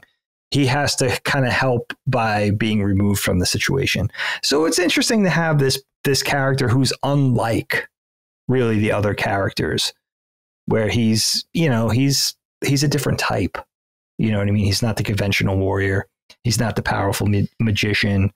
He's kind of bringing his own thing to the equation. And of course, it's meme worthy now with him and Tella and Spoony Bard and everything like that. But I like having him in here. And I actually do like that he's not with you for an overlong period of time before you get tired of him, before he would feel so, all the other characters would feel so OP compared to him. I think they put it in there and sort of let it play out with, the timing, the thoughtfulness of having him involved is just so, I think. Yeah, I think you really explore too, I think, very well the texture of having different kinds of characters and not everyone being powerful, and having a bard type that just cannot fight. It's not like he's a battle bard and he fucking goes nuts. It's pretty cool. I think I always understood that he had his role. I think in some sense you're talking about the drama of him dying, but in some sense it's way more dramatic that he doesn't, since he loses Anna and cannot undo it. And he kind of fundamentally knows that it's his fault that she died because it was just wrong. It was just wrong place, wrong time. Like, Tella is right that he did get her killed, but he's obviously, it's like it's not unrequited love. They're both in on it. So, and she sees, and I think he sees in Anna's, dying breaths or whatever, that she's really into Edward and try to treat him better or whatever. And I like that he has his moment. I think when you're at the magnetic cave later, I think it is when he gets out of bed and plays his harp to help you. I think that's kind of cool. So he has his role, but yeah, he is very dramatic and bedridden and just it's like, oh my goodness. All right. So we ultimately find our way to Mount Hobbs. And here, the party, as we understand it, is traveling until we meet a new party member who's Yang, the monk prince of a kingdom called Fabul. Upon returning to Fabul, peace is short-lived as the Red Wings appear to steal their crystal as well. And we see Golbez for the first time at this point, because we only hear about Golbez earlier in the game. We understand that the Red Wings have a new commander. We never see him, and he's just black caped Dark Knight, which is super cool. Dark Knight just like Cecil, so it's not really all that different, I suppose. And maybe Cecil's starting to realize that something, his whole role in all of this was maybe as more than a tool, but a willing participant in some sense. And we see Cain again, and Cain could kill Cecil at this point, or at least it's implied, but declines to do so. But he does kidnap Rosa once they get to Fabul, and the party is ultimately scattered at that point by a Leviathan, which is where Rydia gets separated from everyone as well. So Cecil is now alone. So yeah, what do you think about this? We have Yang, who is pretty cool, kind of a progenitor of Sabin later on in Final Fantasy VI, combined almost with Edgar, his brother in Final Fantasy VI, who uses these tools that kind of kick command, is sort of cool like that. So he uses his fists and also claws to fight. And he's a powerful combatant. He doesn't stay in the party too long either, although when he's in the party, he's very useful. So yeah, talk to me a little bit about this. Mount Hobbs, pretty iconic section, actually. Beautiful graphics, these really wonderful vistas in parts of it where you see the forest down below, the forest extending into rivers and everything. It's so beautiful. It brings me, I know it's weird because it's pixel art, but it brings me there. I find that so much more beautiful than that rendition, because it's a surrealist rendition in some sense of like, what would this, how can you really make this look like anything? How can you make this tile that's put in this grid of tiles basically look real? And I think they do a really wonderful job in Mount Hobbs. So yeah, I'll leave it to you, Dig. Fabul, Mount Hobbs getting scattered by Leviathan as they take the ship, and all of the rest, the Red Wings returning, stealing another crystal, Golbez appearing for the first time, Cain, being kind of turning on and almost attacking Cecil, but kidnapping Rosa. So he's kind of the first of his betrayals. A lot to say here. So talk to me. Yeah, well, this is our first taste of our first taste of many of mind-controlled Cain, right? That becomes an ongoing theme in the thing, which is interesting. It's an interesting way to retcon maybe a sloppier part of the story, but it works. I love what you say about the pared down graphical renditions of the environments, Kyle, because there's something so elegant in just the simplicity and the graphical representation that definitely gives off a specific energy, a specific vibe, a specific feel, and makes you feel like it's not a photorealistic interpretation, but it works in terms of clarity. And the consistency and the cohesiveness of the graphical style, to very much like the chibi characters and the way they look and the way such a simple thing can emote and translate the emotion and the drama and the levity, and just doing that with even simple animations of them popping up and down, or Purim and Palom clunking each other on the head and that sort of thing, or them dancing around or just turning away when they're aloof, turning their back to a character. There's so much you could do with a little. So I love that you bring that up. The Yang character is just another thing for me. It was a real eye-opening thing for me of like, okay, we're going to have this D&D world. I get there's dragons and castles and wizards and sword fighters and stuff like that, knights. But we could have vampires, and we could have giant mechs and robots and zombie ventriloquist dummies and tanks and ninjas. Why not martial artists? It's another thing of taking something that existed, right? Martial arts films in pop culture, China, Taiwan, all the stuff we got from Hong Kong, Shaw Brothers. But for me, and again, I wasn't a tabletop gamer, so if this existed in D&D in the 80s before I got, before I got wind of things, this is the first time I'm seeing that incorporated, like a martial artist, like a Jet Li type, right? A Gordon Liu type incorporated into role playing. It's like, holy shit, we could have all of these things. And the fact that it's not just an anomaly, right? It's just like not a martial artist living in the hills. There's an entire kingdom of these people that look this way, that have this culture, that fight this way. So it makes it really feel like the Earth that we know, where they fight this way in the East. In the West, they had castles and knights and kings, and the way we knew it painted in, portraits of the Renaissance and the Middle Ages. Well, in the East, it looked like this. You know what I mean? So it makes it feel like, oh yeah, just the color and the texture and the vibrancy of having all types of peoples. So the Yang character was really cool. And I love you bringing up that he's like a proxy of later on what we'll get with the fighters in Final Fantasy VI. And again, now that we have all these things and we could trace it back to Final Fantasy IV, those building blocks, man, like, it's like, wow, they were kind of setting the tone for what was to come. But the Yang character is amazing. My only lament with this character, and I'm sure we're going to talk about this more, is that leave them dead. What happened here? You know what I mean? Like, let these characters die. It makes the conflict feel more real. Yeah, Yang, I don't even understand how he survived. I don't even understand why he put himself at odds. Yeah, like there are certain, like Sid as well. Yeah, same thing. Yeah, but with Tella, they were totally fine with that. Porum and Palom, I can understand being the one they reversed because they're so young, and maybe that's a little too sad. But even them, like that part too, it's like it's so great when you think they literally killed themselves for the whole game.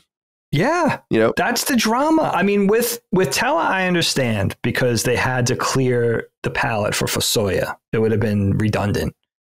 But with Yang and Sid and Porum and Palom, same thing. It's a self-sacrifice thing. With Porum and Palom, and we'll get there, you understand the sacrifice. It makes sense. The other two scenarios, it was like, I don't know if you need to do that. We got like 3 powerful dark magicians and a summoner in the party. Like, we could have probably handled this without you jumping into the lava pit or locking yourself in the room with the robot CPU or whatever happened with Yang. But the thing is, if you're going to do it, leave them dead. You know what I mean? Then it really makes it look like this was a fight. You know what I mean? This was a hard won battle with true evil, and these good guys had to sacrifice themselves. And also these people that Cecil is surrounding himself with, or he finds himself surrounded by, it's that whole thing of harnessing the hero inside of him, where how can he leverage the good to save the planet, coming out of his dark past and the dark people that he served or being manipulated wrongly. It's like, that hero's journey, these characters are the ones that are inspiring it. So they're important. Yeah. Yeah. Well said. All right, Dave. Speaking of old building blocks, we get to Mysidia. And this is a building block, first of all, from the beginning of the game, the very beginning of the game, but just the content of this town is a building block from early Final Fantasy games, as we see the black mages and the white mages and all the things, the more traditional garb, get up, walking around. So what I love about going to Mysidia, so we finally end up there. And this is when Leviathan is basically, they're on the ship with everyone. Leviathan, who we don't know is actually Leviathan at the time, but something attacks the ship and then everyone's spread, and Cecil basically wakes up on a beach and he walks to the nearest town, which is Mysidia. And Mysidia happens to be the place that the Red Wings raided for the first crystal in the beginning of the game. And what I love about this place is that, as I was saying, was they're completely hostile to him. They know who he is, and he's responsible for so many of their deaths. And some people I love will even fuck with him. They'll cast spells on him and lie to him. There's that woman that the dancer will turn him into, like, he'll watch like the sexy dance. And I love the sexy dancer thing in Final Fantasy games. It's so silly. And although, again, you could see something like that in an anime or a remake where it's much more like what it's supposed to be, and it gives you a different vibe, almost like Boba Fett touching the chick's face in the special edition of Return of the Jedi. That's a great example. You get a little bit of a different taste of Cecil, especially as a Dark Knight. But I love that there's a wizard that will turn him into a toad and all this stuff. It's very, very cool. And ultimately, the Elders of Mysidia, though, and again, this is quick writing. There's so much more that could be explored here. It would be so much more interesting to have even some interstitial time here with dungeons or different tasks, especially with Porum and Palom. But they embrace Cecil's change and they want to send him to Mount Ordeals nearby so that he can become a paladin. And they send Porum and Palom along, who are twin mages. And what I love, and I've said this before, what Porum and Palom are amongst my favorite Final Fantasy characters. And they're 5. They're 5 years old. And it's pretty awesome. They are major, powerful magic users, and both smarter and wise beyond their years. Maybe we learn a little bit in the Land of the Summons and the way time passes. Maybe wizards and mages in this world just are a little wiser and a little smarter, and they grow up a little faster. I don't really know. But this idea that they basically send Cecil and the party, Cecil by himself rather, along to with 2 5-year-olds with them is pretty cool and pretty interesting. And they are always arguing with each other, and Porum is more of the female white mage is more of the reasonable and level-headed one. Palom, the black mage, is a little more rambunctious and rude, and she's always trying to keep him in line. The music's really cute, and she's always bopping him on the head. But I love when they get into I love when they get in the battle and they just wield Firaga, and she uses Curaga, and they use twin magic like Comet, and they just cast the spells together, and they're just insanely powerful. I just love that contrast. I think it's just super cool. Talk to me a little bit about, before we even get any further into what happens in Mount Ordeals, talk to me a little bit about Porum and Palom and your feelings on them. Oh my God. So adorable. Such great sprites. I mean, making them so young. Again, there's like what we were used to of fantasy. My little, knowledge of fantasy leading into this game is that you think of the dark, or just the magic user or the wizard, the sorcerer character in fantasy is just the old Merlin type. So to have magic users as kids was such a fresh spin on things, and such young kids, and to sort of have the yin and yang thing where one's a light magician and one's dark. You have Porum, who's the humble, sort of grounded, as you said, mother hen type, who's trying to keep her, her mischievous brother in line, where Palom is the conceited, loudmouth braggart. He knows he's a badass. You know what I mean? He said, and he knows he's a badass. He is a badass, and he says as much. Where Porum is all the humility, right? And I love the dynamic because they really complement each other in terms of their magic and their personalities. And the fact that, but the fact that for as powerful as Palom is, he kind of abides by his sister. She comes and bonks him on the head and gets him in line. It's very cute. And again, what they sort of establish, or what they get across in terms of humor with just these chibi sprites, graphically and the limited animation that they have at their disposal, is there's just something so elegant about it, that it just reads, and with the clarity, and then with the very sparing use of sound effects and the music, it's an equation that's just so charming, and when these characters eventually, you love having them in your party, you love the dynamic individually, you love them pairing up for the twin magic. I love having that in there, but when you lose them, you really feel the loss. And it's probably one of the best moments in the game, where it's like these little kids just basically, rescued the entire party by sacrificing themselves. And as tragic as it is, you love seeing them come back. You love seeing them be okay. But it's like, wow, how cool would that have been if you left these characters dead? Or they come back in some ghost form to help later in the, one of the final boss fights or something. Yeah. But just so if we're doing drama, you know what I mean? I wonder what it was with that. Yeah, like they really could have went Game of Thrones and killed off almost everyone except for who you 100%. end up in your party basically at the end of the game, which is neat when you think about it, Yeah. It's like Edge, Fusoya, Cecil, Kane, and Rosa. Like those are the only ones that are left. Everyone else is right. Is it Rydia at the end? No, Rydia's gone by the end, right?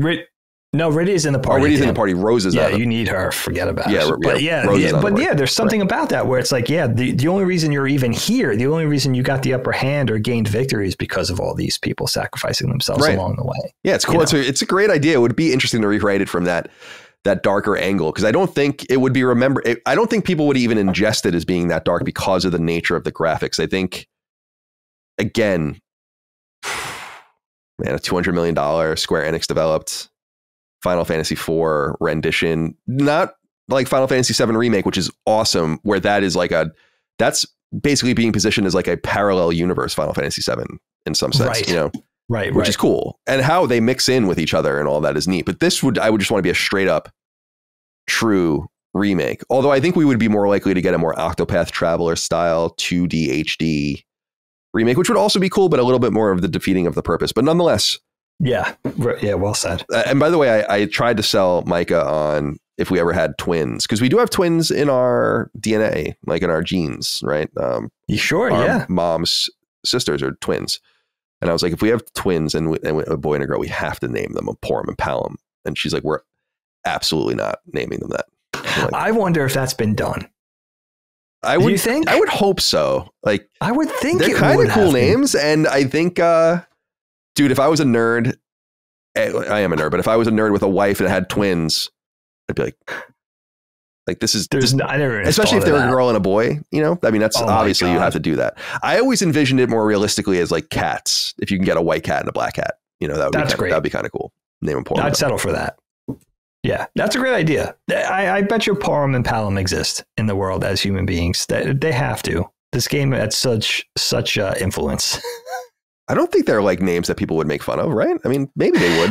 People make fun of things, I guess, everything. But Porum and Palom, I mean, they sound ethnic. They sound ethnic, so you might be like, well, I don't know if I can make fun of this because they're going to call me racist because it's fucking Slovakian or something like that, you know?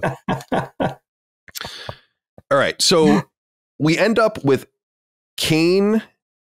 So who would it be?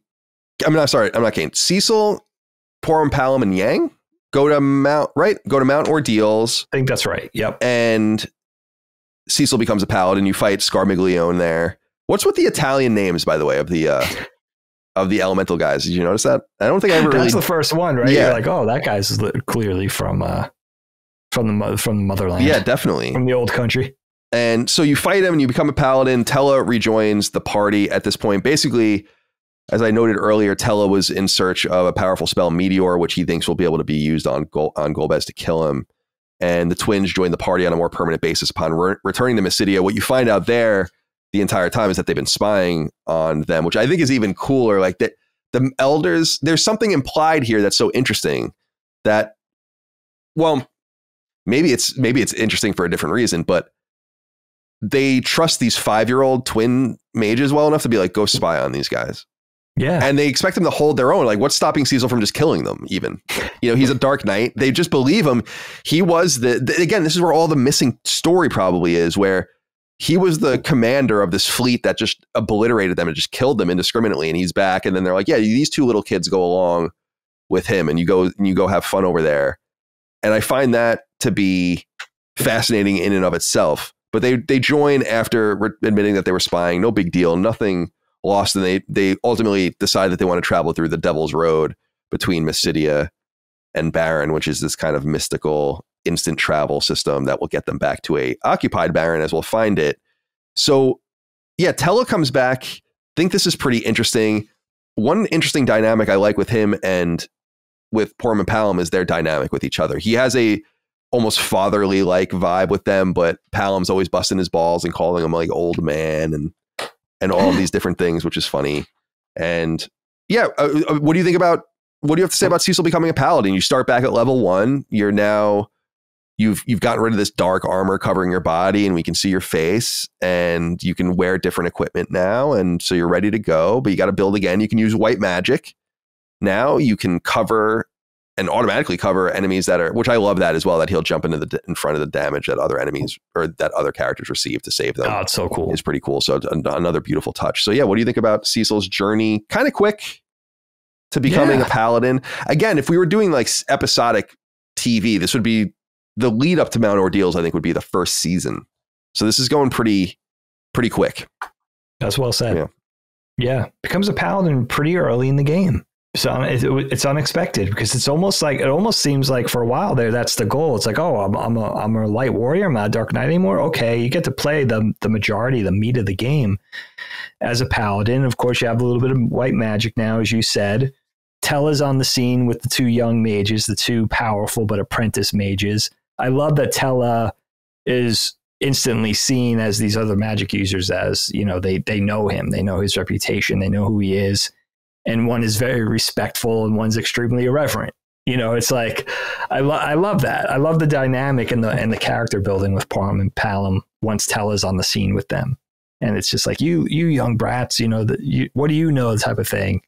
And Porum's like, yes, master. And Palom's like, you know, whatever, old man, that type of thing. So fun. It's great. And yeah, and having, and also a nice balance of magic, light magic, dark magic, and conventional, you know, fisticuffs with Yang and Cecil in the party.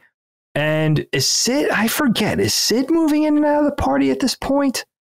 Or is he? Maybe that's who's there, because Yang you actually find in Baron, so he wouldn't even be in your party at this time. Yeah, I forget. This is the problem, although it's not a problem. Yeah, I forget who's in and who's out at various times. No, I guess Sid wouldn't be in the party, right? Because everyone was spread out and Cecil would be alone in Mysidia. So that would make sense. And then Tellah would be the fourth character that I think would join the maximum 5 characters. Yeah, it moves between 4 and 5. Right. And too. then I That's think the other thing. Yeah. So. And then I think Yang would rejoin once you get back to Baron. I have to look in my notes, but yeah, it does. I should have made note of that as the party changes, like who's with you at any given time. There's a lot of changes. Yeah. Which is cool. I dig that. I like that they just take and pull and push characters out. Sometimes there's little foreshadowing to it with equipment that's available at a town or whatever. Good point. Like, You'll find something in the dungeon. It's like, this is clearly a sword for a character I haven't met yet. Right. You know, right. Exactly. Cut to edge a half hour later or something. So, precisely. Yeah. There's something with it. The only thing is there's a few things like the golden apple, silver apple, where you could allot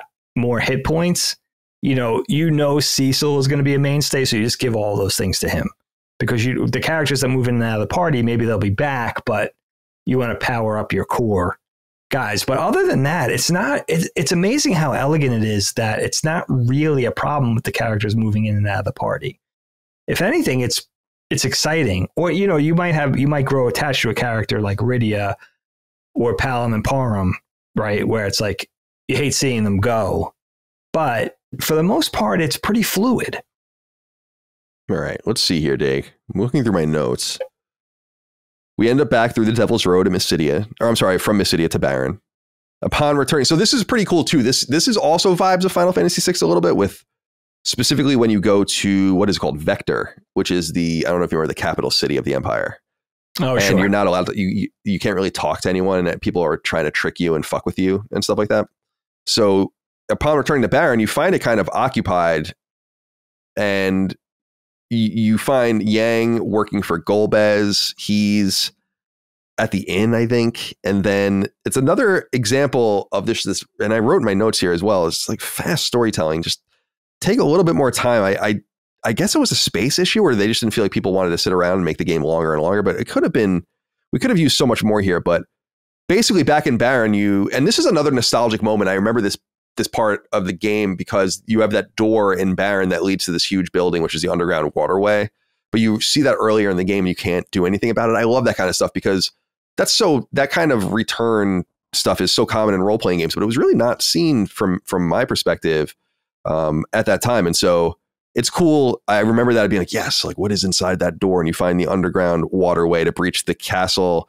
The town is totally ominous. You can't go through the front gates of the castle at all. The castle itself is eerie and quiet. You can explore, but there's really nothing there to you to find. No matter what room you go into the castle, it's totally empty. So this place has been cleared out. Presumably a lot of these guys have been killed, which is kind of dark when you think about it. But you go to the throne room where you find, you'll actually, before you get to the throne room, you find Bagon. You have to fight him, who is the prime minister type character or the chancellor type character. And he's obviously been corrupted, and you fight this monstrous version of him. And then you fight another one of the fiends, Cagnazzo. And this is when Porom and Palom sacrifice themselves. So as they're trying to escape Baron, there's this very Indiana Jones style closing wall situation. And I love how quickly it happens that Porom and Palom, actually, it's more like Star Wars, actually, in the trash compactor, I'm thinking, where they just instantly cast stone on themselves. And this is a pretty cool part in the sense that Tellah tries to cast Asuna on them and realizes that you can't cast Asuna on someone who has casted the spell on themselves. So very interesting wrinkle.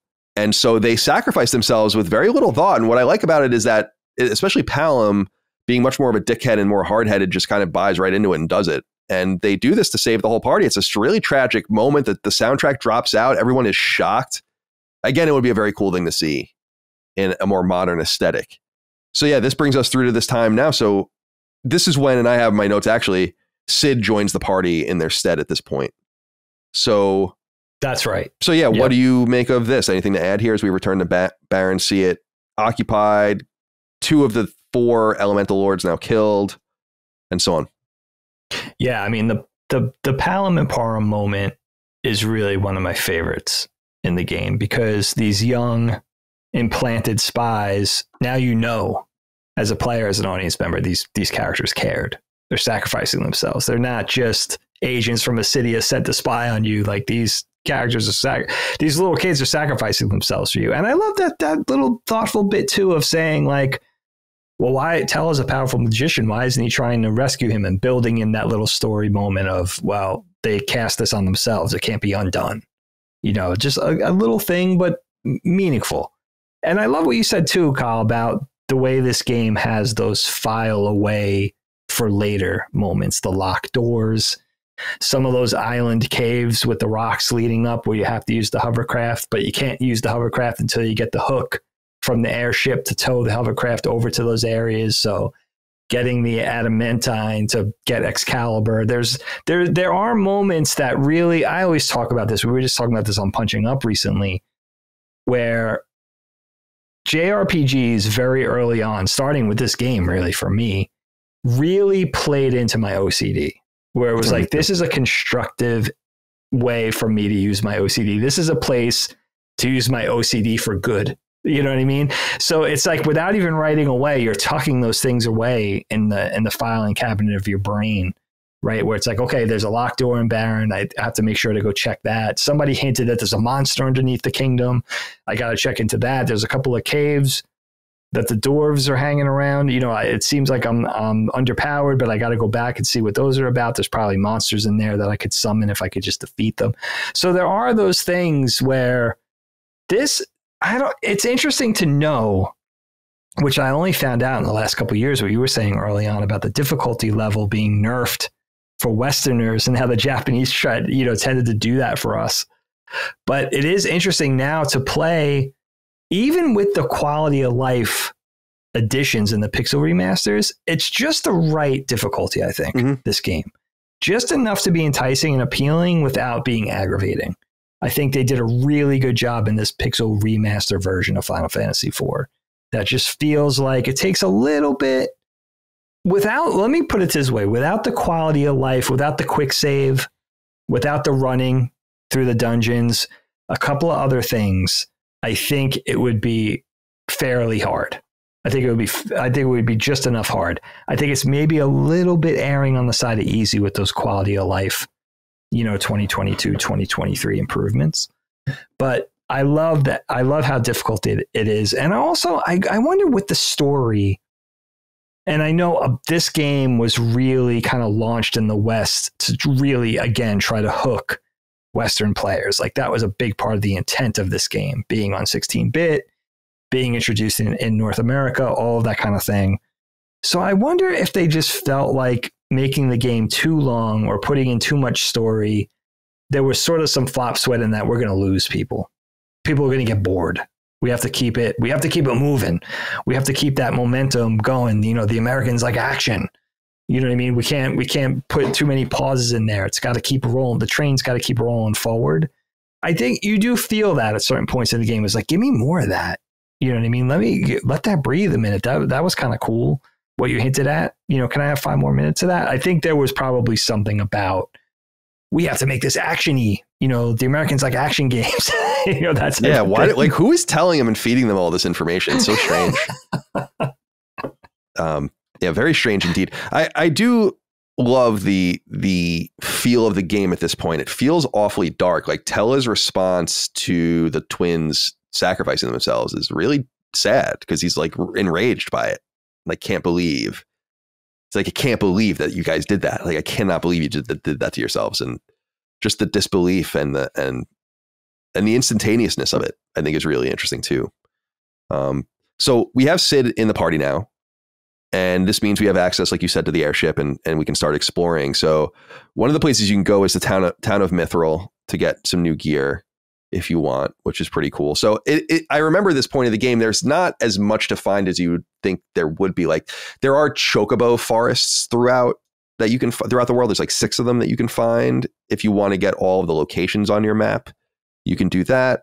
And another cool thing you can do at this time is visit Elbin, which is the kingdom which has been destroyed at this point. And it's really cool foreshadowing because you can walk around it. Actually, I don't think there's even any enemies in it at this point. And you find out much later in the game, this is where Edge, who is one of the second to last character that joins our party, comes from.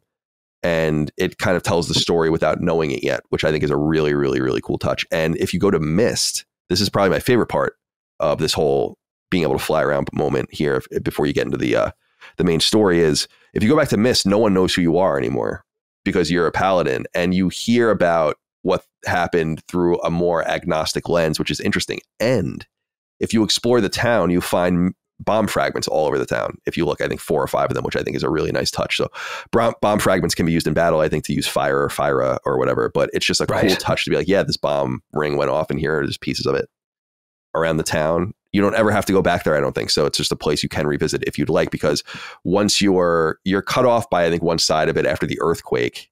Right. And so you can only revisit it from this other side. So now you can finally do that. But so here's what's happening at this point in the game. Kain is now with Golbez, as we know, and he explains to Golbez that the final crystal, which is the Earth Crystal, can be delivered by Cecil himself if they just kidnap Rosa as leverage. So Rosa's already been kidnapped, and this is the point I was making earlier, Dig, about this is kind of the only time it happens. There's a little bit of an ellipsis moment later on where it's like a beat where they're touching the same thing, but Kain's jealousy of Rosa's relationship kind of comes out here because Kain is talking to Rosa and kind of reveals that. Although, and this is where things are interesting because, as you said, he's technically under mind control, but I interpret the ending of the game with that when he has his helmet off and he's on Mount Ordeals or whatever, that it wasn't all mind control. Like, he was into it. He had dark instincts. We saw that with Rydia in Myst, and we saw that when he could have killed Cecil. And he's kind of resisting it, but it's not all him. And so I wonder that, and I guess why I'm bringing that up is because with Rosa, I'm wondering, like, is that something deep-seated in his brain that's being emerged by the mind controller? Or is it something that Golbez has set in his mind in order to kind of drive a wedge? And we never really get that explored. So it's unclear to me, at least from this point. And I don't remember if it's ever explored more. I don't think why it would be explored in the after years. But so Kain doesn't, I think, want violence in this sense, because I think he kind of wants to have it all. Like he thinks he can, if he saves, I guess if he doesn't kill Cecil, he can convince Rosa that maybe he's the right person or whatever, and then get the Earth Crystal, and Golbez can get off his back, and maybe he can be off on his merry way. I don't know what his interpretation is, but this ultimately brings us to the Kingdom of Troya and the Earth Crystal, which is in the magnetic dungeon. Or actually, no, the Earth Crystal has been taken, I think, by some creature that goes to the magnetic dungeon, and you have to go in. And this is where I think another cool portion of the game happens, where you can't enter the magnetic dungeon with equipment that's metallic. And this is just another cool design choice. And it's especially cool that the game later encourages you in that very dungeon with the aforementioned harping of Edward to equip all of your regular equipment and beat the shit out of this guy. But you have to kind of go in there with bows and arrows and weaker equipment. And I love that. I love that whole touch. I think that whole magnetic dungeon thing is just a really nice, clever gameplay thing. And you ultimately get walloped by the boss until Edward saves you. And Troya, of course, also pretty interesting. A city full of like this women council leadership. I don't know if it's like a republic or whatever, but it's pretty neat too. And they'll allow you to borrow the crystal, which is risky and ultimately ends up being disastrous. And we'll leave it there for now. So yeah, what do you think about our journey to, well, first of all, what do you make about, did you do any of that stuff? Like, did you go to Elbin and see it? Is it Eblin or Elbin or whatever? And see it? Yeah, Elbin. Yeah. Elbin, yeah. And see it and kind of get that foreshadowing. Did you go back to Myst and realize no one knows who you are? Did you explore a little bit once you got the airship back? Yeah, absolutely. And it wasn't even necessarily intentional. There were periods in the game where, I was just kind of like, all right, what's next? Let me go check out over here. Here's this decrepit castle. What's going on? And it's early, it's an introduction to see Elbin before, way before really.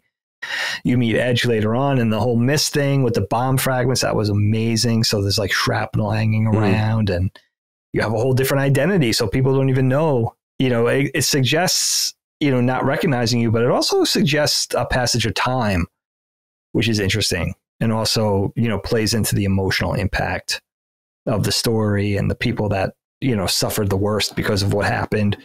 There's something really you make me realize about Kain too, which is really frustrating, is that when you first meet Kain early in the game, he's kind of announced, or he's described as this kind of unconditional friend, right? He's got his friends back even in the darkest moments. So he's kind of set up initially to be this, like Ron is for Harry Potter, right? It's like this friend in dire straits, come what may, for better or for worse. Here's the friend, here's the rock, he's got your back.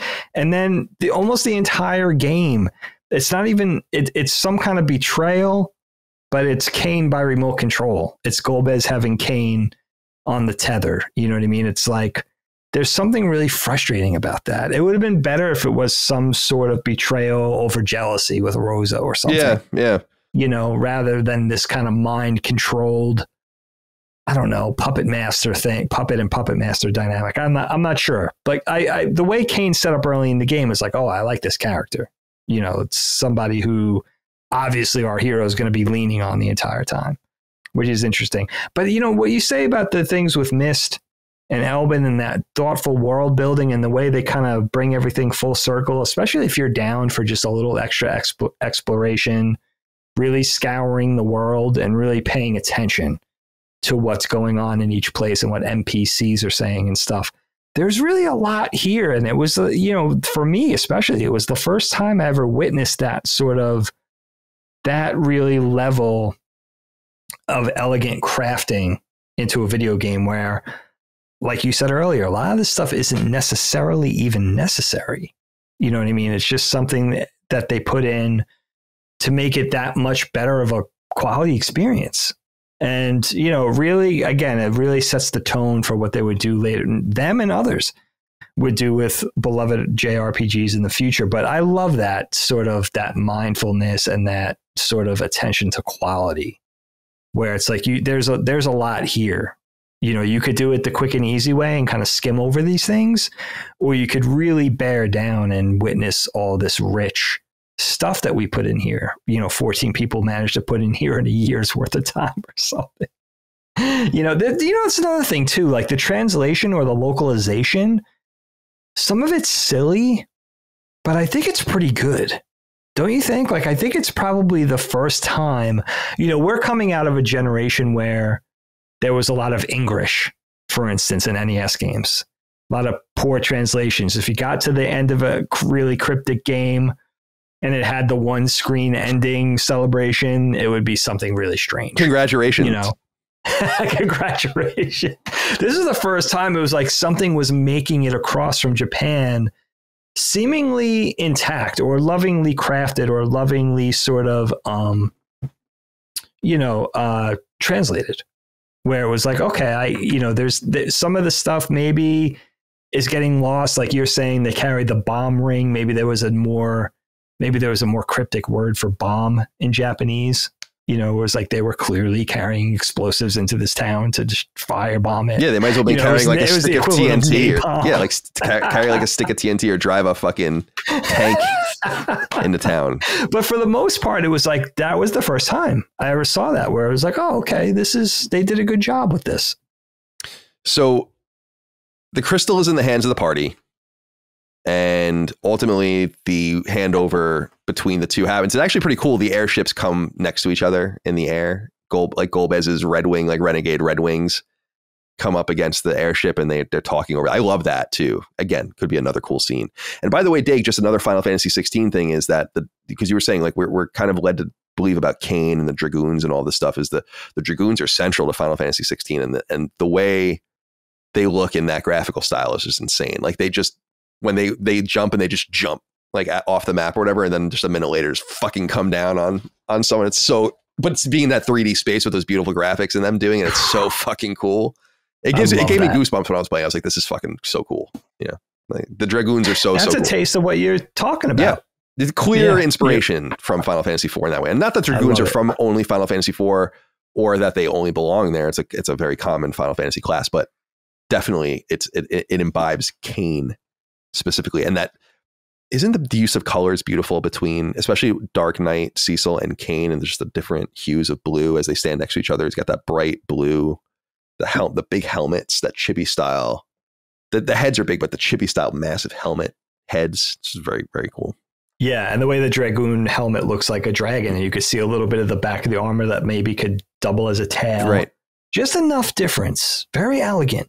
You know, but definitely there's a lot of clarity there, and just the, like you said, the different shade of blue, the different shape to the helmet, the armor, and, maybe a little bit of a difference in small little 2-frame, 3-frame animations. But yeah, man, just there's something so perfect about the graphical representation. And I think the Pixel remaster just a little bit of an edge or taking the effects a little further, a little more polished, but maybe a couple of additional frames of animation is like really takes it to the next level. It's a nice version of finalizing what they wanted to do in 91. I didn't feel like it was too much. No. In fact, some of it's still pretty pixely, pretty jaggy. Like there's definitely clear reminders that you're playing an older game, which I like. It has one foot in contemporary, but it has one foot in the past, which I think is important when you're playing a game like this because it was developed, many years ago. I do like, as I play through the Pixel remasters too, I like the unified menus between the games. There's something attractive about that. I know that they're all a little bit redesigned and they all are kind of designed towards a base NES look, like that the NES games look way better than they did. And the SNES games look kind of the same. And that's cool. But I wonder if that intent shines through to, thank you.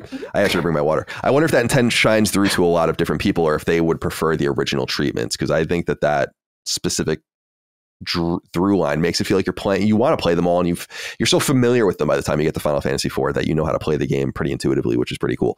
It's a great point. At this point, Dave, there's a memorable boss fight here, and I wanted to bring it up because I remember it with you. This is a very core memory I have of your first playthrough is the Magus sisters fight. And the Delta attack that they use, and how the fat one, Cindy, is like the one you have to like kind of get rid of. I think she's the one that kind of like she casts Reflect and I think heals your party or whatever. And so this is another what I was calling clever boss fights that appear in the game where it's, again, not just brute force. Here's a huge dragon character and it has just a lot of hit points and can really attack you. But there's something you got to do. You got to figure this out. They all have different skills and they use this specific attack. So the Delta attack. So you need to kill off one of them, but one of them can actually revive the other two. And so you need to figure out which one you need to get rid of first. And so you need to get rid of her, the central one, Cindy, to kind of get rid of them. So that weird gimmick goes away and no longer can be revived. And then they're kind of separated and injured at that point, totally vulnerable to attack. So I love this fight. And I just wanted to note that I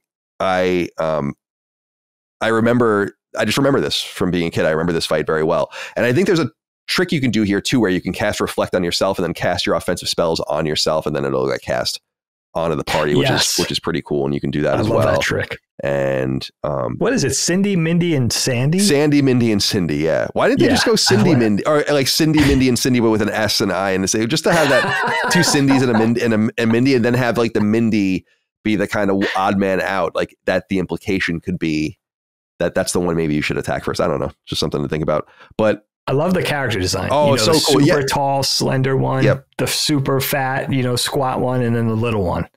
There's something in that multi-pronged boss fight thing where you have to figure out an order. Maybe you have to beat them fast enough before they cast a really powerful spell. So you have to kind of feel out how you can do enough damage in a certain period of time, or they'll offer clues in the kind of things that they say. If you read into the text, they'll kind of give you a roundabout clue as to who to eliminate first. Later on with the giant mech, it's the same thing with the CPU. Right? It's that one, you have to defeat the defensive CPU so it doesn't keep re-energizing the other two, keep reviving the other two. So there's just something really fun about playing it, but also that thing, like you were saying earlier about the octopus character, which reminds me of one of the earlier Dragon Quest games. There was a Chimera character when you're fighting on a ship where you had to defeat each one of the tentacles and stuff. It's like this kind of stepped out boss fight. Really, it's not always, like you said, it's not always this giant titan that you have to defeat. Sometimes it's this character who just has multiple parts. And, like you were saying too earlier about the metallic cave with that elven enemy, it's like, all right, I guess I'm going into this. I better learn how to leverage my magic because conventional weapons are going to be no use to me now. So you have to get good at this. So there's the game's even conditioning you and strengthening your gameplay, and that you know how to do everything. You know how to balance your items. You know how to fight with swords. You know how to fight with your magic. You know how to revive with your light magic. You have to go check it out. Your inventory, reflect, protect, Asuna. Like you do have to. This game is hard enough where you do have to learn those things. You can't just ignore large aspects of your party or what their capabilities are. So just enough. And it was a gentle introduction, especially to the West of JRPGs, when they would get harder and they would get longer and they would get more involved and more demanding. But I think this was a proper beginning. Yeah, it's interesting too, thinking about just the easiness or the ease of the game in reference to them continuing to think that was necessary with games like Final Fantasy Mystic Quest and other stuff, which was basically baby's first role-playing game. I remember buying that. I didn't own that in the SNES era. I actually bought that on eBay, I think in 1998 for like $6 or something like that. Oh, and wow. I was like, damn, this game sucks. Just because there's really no way you can die in it. There's just and they call that Final Fantasy USA, I think, in Japan. And so did they I think really? that's the name of it. Yeah, as I understand. So yeah, very weird. Just this again. Just maybe I'm just sensitive to this idea that we don't know how to play video games. Although I'm not very good at video games. I've never really claimed to be very good at video games, but I'm competent at video games, no doubt about it. So let me see here. Oh, and you were talking about managing the combat and all that too. Just simple stuff like the row option, I think, is really neat. Obviously, you utilize that too, right? You kind of have to. The game doesn't explicitly tell you that, I don't think. You have to kind of figure out that you need to keep people in the back row, that certain things are immune to the back row. So you could use bows and arrow, for instance, in the back row totally fine, as if there's no bone. So basically, being in the back row, for those that don't know, being in the back row means you take less damage but can do less physical damage. And being in the front row means you take and both execute more physical damage. So it's like you want to keep your fighters up front, you want to keep your mages in the back, generally speaking. Yeah, and there's a trade-off. And the game is constantly, it's interesting, the game really forces you over and over again to mess around with that, because it puts and pulls characters in where they'll insert a character and you'll have like a 3 and 2 setup where it's like it needs to be in the other direction, and then you need to move characters to where they are. And it's very interesting. They keep you in the menus a lot, and it ties into what I was saying earlier about every game being designed, every part of the game being designed around having a specific party member. So imagine the complexity of design in a game later like 6 or 7, where you can have just many different party members at any given time, and the game really has to function and work, not from a technical standpoint, but just from a balance standpoint. I think that's pretty interesting. This was practice for that. I mean, that's an important thing to say. I don't feel like this game really holds your hand. Maybe I've known it too long. I don't know if I'm a little biased, but I feel like it doesn't hold your hand, but it gives you enough if you pay attention. If you pay attention in towns, if you talk to enough NPCs, if you do enough digging, if you do enough exploration, if you try a dungeon that's pretty tough a couple of different times, a couple of different ways, I feel like you'll figure it out, but it demands a little bit of the player. Doesn't hold your hand so implicitly, and I think, I think it's a good way to set the tone for what, we would get next from Japan. It just feels like the square one for some reason. But they were letting go. Like the training wheels were slowly coming off, it felt like, but it felt, or at least for this version, I know it was a little nerfed for what we played initially. I wish I remembered it better because it's been so many years. Yeah. But I love the way it culminates now in this Pixel remaster. I think it's really perfect. Yeah. Oh yeah, me too. The Pixel remaster package is just dynamite. At $75, I think, for all 6 games is a fucking steal. Absolute steal. But you can buy them a la carte if you want. And of course, play the old versions too. Some people have an affinity for Final Fantasy IV DS, but I really don't. I didn't like that cheap looking 3D feel. It removes all of the, I hate to say it, it makes the story feel less resonant for some reason. It just looks stupid. And I always felt that way. And I think Final Fantasy 3 DS was different because we had just never gotten Final Fantasy 3 in the West. So we would take it however we can get it at that time. And now we actually have, that was the first time Final Fantasy 3 was ever available in the West, which was unbelievable, but true. And that was 2006, I want to say 2005. So yeah. I think that's right. I think I was late in college when that came out, and it was exciting because I was like, oh my God, like we finally can play Final Fantasy 3, and it's pretty unremarkable. I think I understand why they kept it away. It's fine, but they're like, whatever, it doesn't really matter. You think they would have gotten it out in one of those PS1 collections and just kind of been a little bit more nonplussed about it. But at this point in the story, Dag, we are handing over. So we have that fight or whatever. Ultimately, we hand the crystal over to Golbez, and he reneges on the deal. And that's not a huge surprise. Dummies. Like, what did you expect was going to happen? It was so obvious. At this point, Tella goes off on Golbez, casts Meteor, and it takes care of him for a moment, but it ends up killing Tella. And that's what we had noted. And as I said earlier, Tella was never able to, Tella remembered Meteor at some point, but it's always grayed out because you're never able to have 99 magic points. So you can never quite cast it, which is interesting. Keeping Tella pretty limited, or when you get Tella back, he's actually not very useful because he can use all of this powerful magic, but he can really only cast these spells like 3 times before you need to actually just use a tent or a cottage and get your MP back or use an ether.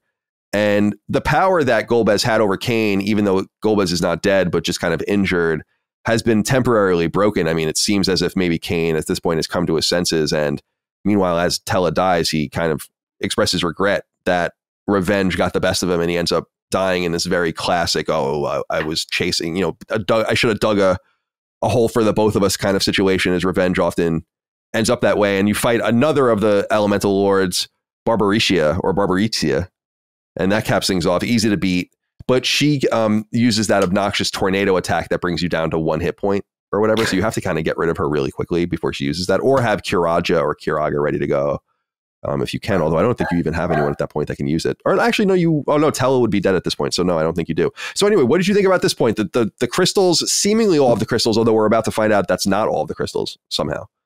But seemingly all the crystals are now in Golbez's hand. We don't even really know what the intent is at this point. We're about to find out, and we'll talk about that in a minute. But what do you think about Tella's death? Golbez kind of having his spell over Kain temporarily broken. Tella's regret, killing now 3/4 of the elemental lords, etc. I leave it to you. Yeah, I mean, you know what I remember about this part? How cool it was for the airships to meet in midair. They had the boarding ramp in between. Golbez's betrayal, sort of set the stage for Golbez's betrayal. I love that. I kind of love that image. I don't know what they were thinking, that Golbez wasn't gonna betray them. I also like what else I like about Golbez? I like the name. It just sounds like a good villain. It is a good name. Yeah. It's a great name. I think if this story or this whole thing had one weak tether, it would probably be the bad guys. Let's face it, it's not what we would get later with Kefka or something super interesting. The Turks, right? Exactly. Or Sephiroth, like any of that stuff, any of the notorious awesome villains that would come later. But it's probably the weak link or the weak ingredient in this soup. But still, it's fun. Yeah, it is fun. You're right, though, on that. It's a good point. A lot of the greatest role-playing games have great villains, and this game doesn't. Zemus, it's like you don't even care about this character by the end of the game, but it's the power of the protagonists that really carry the game. And that's not always the case. Like sometimes games have somewhat boring protagonists, and it's really the plot or the lore or the story, the ending, Absolutely. The antagonist, whatever. I don't know. So you're right in that sense. It's a little weak. It gets weaker even. I think I haven't played Final Fantasy V in years, but Exdeath I don't remember being a powerful villain either. But we'll let that stand on his own and see. Oh, fine. Yeah, I haven't played. That's one I'm looking forward to. It's the tether from this to that, but also before we get to 6. But also I never played. So yeah, that's like the missing link between 4 and 6 is 5. I mean, both literally and figuratively, you can kind of just see it, that they're kind of getting going and ramping up. Yeah, the villains aren't what you remember in this one, but it's enough. It's enough. It's not too bad. And the way it plays out is at least interesting, if maybe it feels a little retconned later. I don't know. But this is another thing too with that third elemental. She the third? Yeah, she's the third. Yep, the third of the 4. Yeah. Boss, right? Of the 4. Yeah, that was an interesting fight. Another really inventive thing, just in like, how can we do something fun and flavorful with the mechanics and the fight, like knocking you down to 1. So like you said, you better have Kiraja or Kiraga on loop, right? And Rose is not in that. Rose is not in your party at this point. I can't remember. I should have wrote this stuff down. Yeah, I don't. I don't think she can be, because she. I think she is just now going to be back in your party. Or no, she might be even recovering because you. Or is she still in there? I don't remember. I didn't take notes at this point. Yeah, sorry. But whenever she wasn't, you would even. I mean, this game was demanding enough where you would make pretty damn well sure you'd never entered a dungeon without 99 high potions, 99 potions, 99 Phoenix Downs when you could afford it. As many tents, as many cabins as you could possibly afford. Even like stocking up on some of the magical antidotes. How do you feel about there being a tent and a cottage? Are you into that? Oh, the cottage. Well, yeah, but how do you feel about that? Like the idea that the tent doesn't do it. Because I think by 6, it might even be by 5, they kind of get rid of that idea, and it's just like it works and it just recovers everyone. But they're like, if you stay in a tent, everything, you don't get all of your MP back. If you have to stay in you have to construct a fucking cottage and stay in that in the middle. Do you like that differentiation? It seems a little needless. Yeah, I mean, maybe it was in there for, putting a little artificial grinding in there. It's like the cottages were 500 gil a piece, right? Yeah, and money becomes irrelevant at the end. expensive. The economy is totally busted at the end of the game too. Oh my God, I had so much money at the end. Because It's ridiculous. especially for grinding, because I grinded at the end of the game for all. Did you grind for the optional summons like Goblin and Cockatrice Yes. and all that? So Every single thing. apparently I was reading about this and this specific thing because I'm on to get all the trophies. And so they were saying that they actually patched the original Pixel remaster before it even came to console. So we have the patch version automatically, but where they replaced the summons used to be way rarer. They're still really rare, but there's apparently 4 slots. And so apparently you of item, and then they're slotted by likelihood. They're like coin flips or whatever. And they just moved it up 1 coin flip so that it would be that much more likely. So you have like a 2% chance of drawing from the table, and then you have to do the coin flips in it. So you only have to basically do like 3 of them instead of 4. And so it makes it a little easier to find. So it only took me a few hours, but a lot of people don't even know you can do that or that those exist. And I wouldn't have known those existed without reading about that. But basically, or if you find it, but basically if you fight bomb enemies, there's a really minute chance that they'll drop a bomb item that you then use, and Rydia learns a special bomb summon and so on. So there are the special summons you can get to fight, like Odin, Leviathan, so on and so forth. But then there are the ones that you can just find, and they're not very powerful, but they're cool to have. So it's cool to know you did that. Yeah, just a collectathon, right? Yeah, anything related to Rydia that was necessary. The other stuff I could, I didn't necessarily go in for, but yeah, the summons I needed to. That's where I would invest for sure. Did you use sirens, the item siren, to find them? Oh no, I just found out about this. Somebody's video. Who was it? I don't want to credit the wrong person. Maybe it was Pro Jared, one of his videos. I didn't even know about that. So that was interesting. There's a lot to this game, having only played it now 3 times all the way through, that I still just was like, really? There's that too? Well, I don't think it's almost worth going back again. I don't think it would be.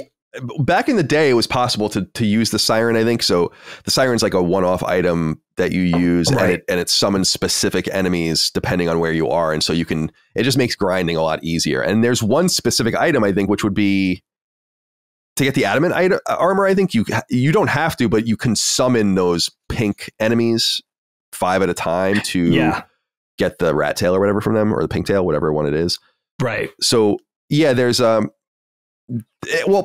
it's not important. There are all these interesting options in the game that I think can be explored and that you wouldn't necessarily innately know. More of a tether to the time when things were truly mysterious about video games. When it's like, how do you do this, or where? And I assume people just, because of it's like 1 in 256 ultimately, or something like that, or it was to get one of these drops. And so you could just get it on your first drop. I mean, you could fight goblins in the beginning of the game and get one.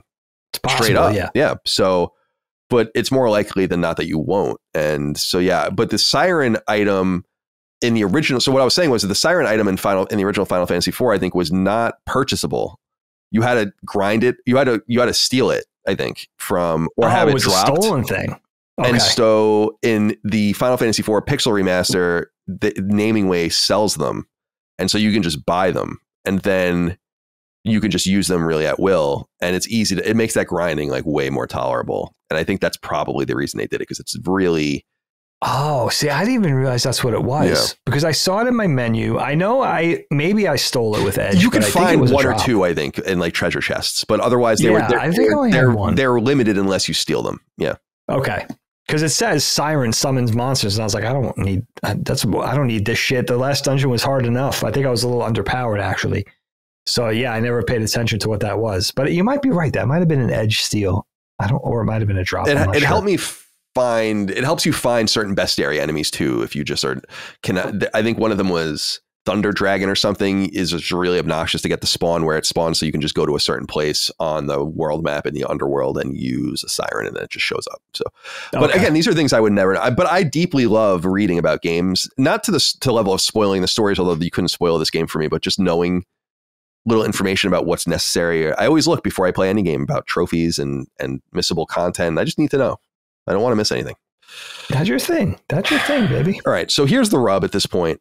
We find out that there are 8 crystals, not 4, and that 4 of them are being kept underground. And this should all of them be unified, a secret power of some sort unlocks that will allow travel to the moon, where strange things are apparently afoot. And one of the cool things, by the way, in the game, kind of like Final Fantasy VII with Cosmo Canyon, is that there's a specific place in Final Fantasy IV you can go to where the guys have the telescope and they're talking about the moon. And if you just talk to them, they tell you, you can't look at the moon yourself, but if you talk to them, they tell you weird things are happening up there. And it kind of is a little bit of foreshadowing, but you don't think about it. You just think it's just an observatory in a town, but there's actually more to it than that. So you would go underground and the Red Wings do battle with these dwarven forces, end up getting, actually they're not doing battle. I think they get caught up in a separate battle. They crash land. So you're stranded in this dwarven underworld for a little while. And now, Dave, let's be real here. We meet King Giat and Luca, his daughter. Are the dwarves wearing blackface? What's going on down here?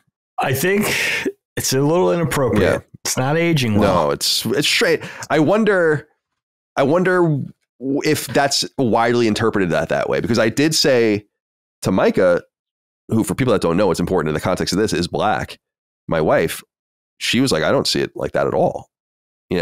And I'm like, that's so interesting, because I like, that's all I see. And when I was a kid or younger, I didn't see that. But as I've gotten older, yeah, it's like that music video for Putting on the Ritz by Taco.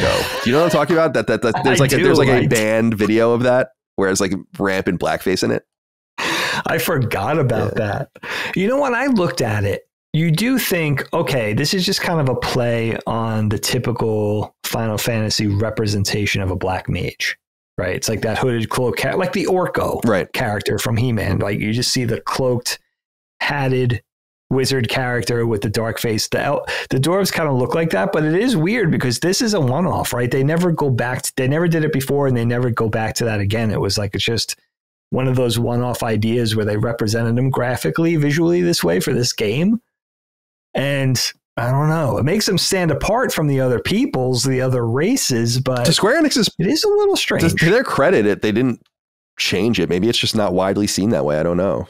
But I couldn't help it. I didn't think of it that way. I just thought it was a stylized representation of, okay, there's these. Oh, yeah. I should be clear. I don't think that they're representing black people. I'm just talking about the aesthetic. I want to be clear about that. I'm not saying that was their intent. Like we're trying to say dwarves are black people or whatever. That would be a very Tolkien interpretation to some people.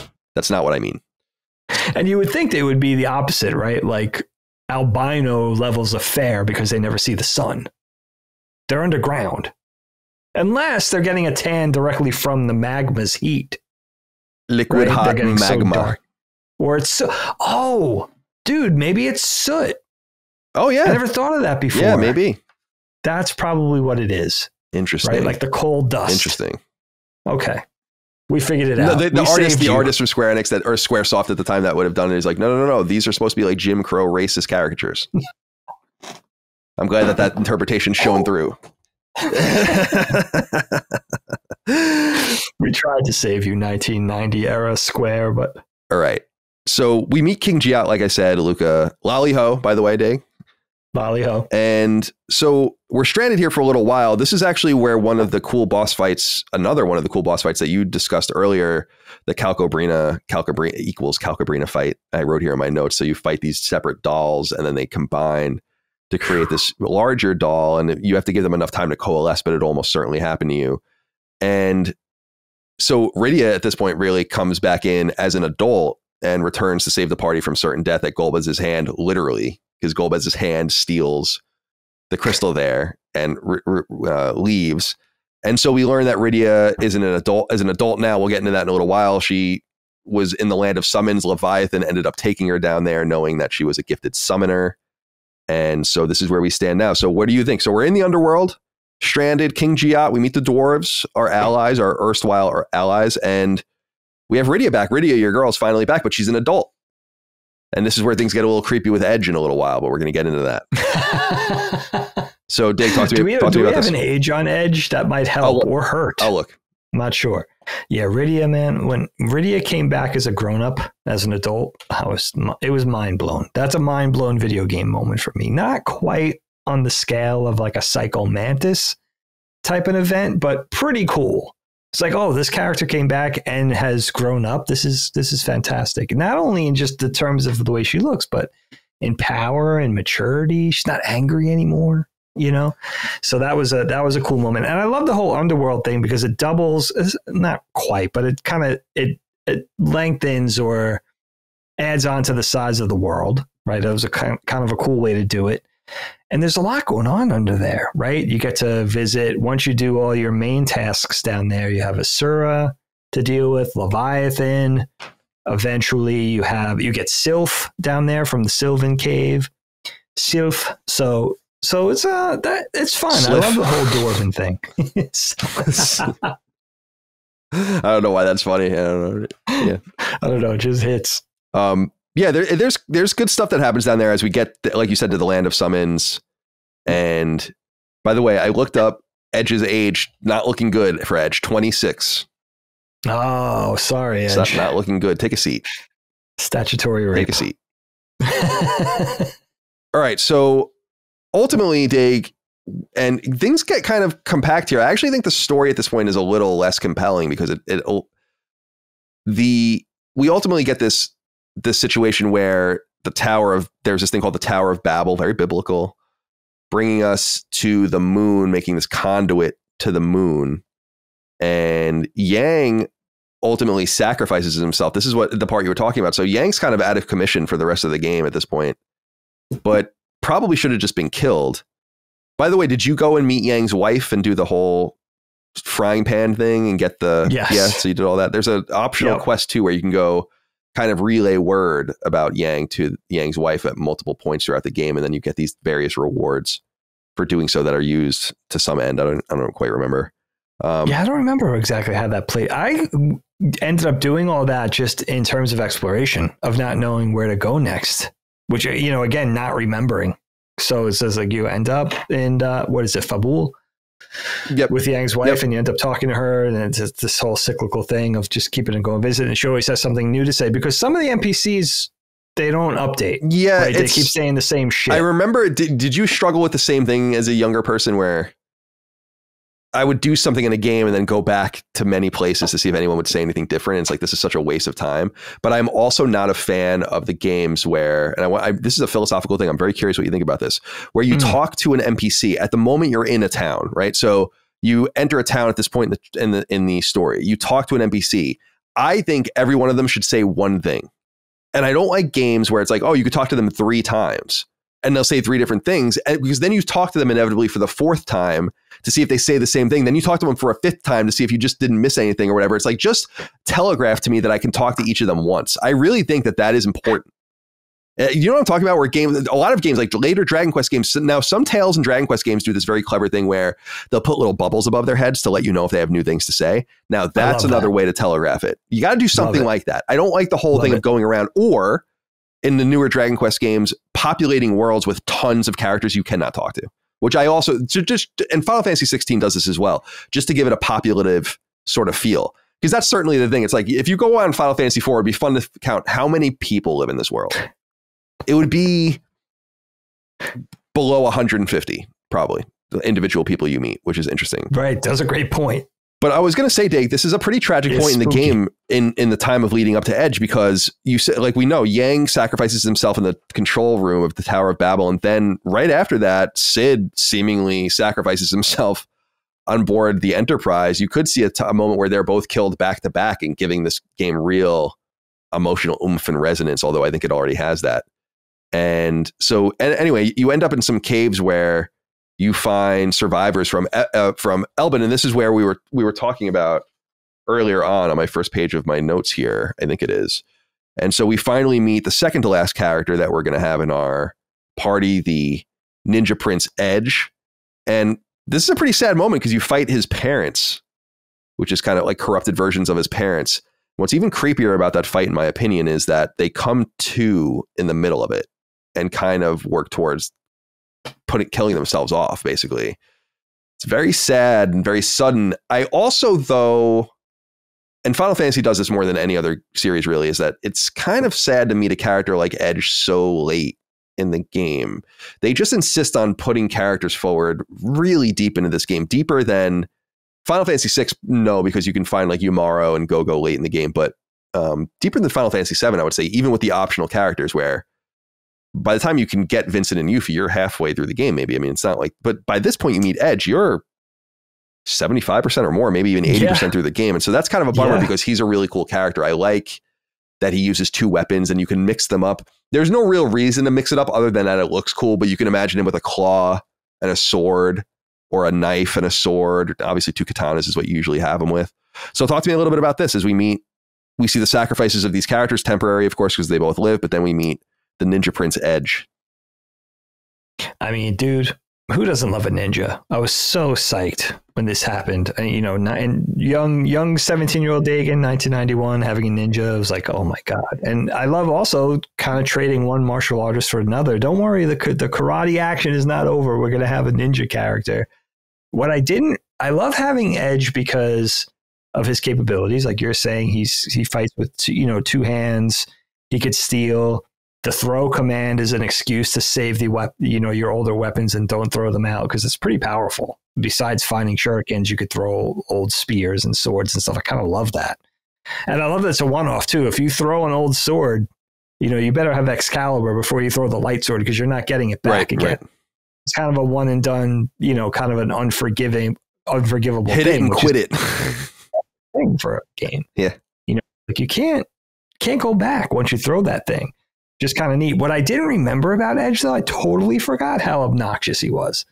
I don't know if I was getting him conflated with the ninja we'll fall in love with later, but there's something about his personality where he's very brash, he's womanizing, he's disrespectful to all the girls in the party, and he's just an obnoxious character.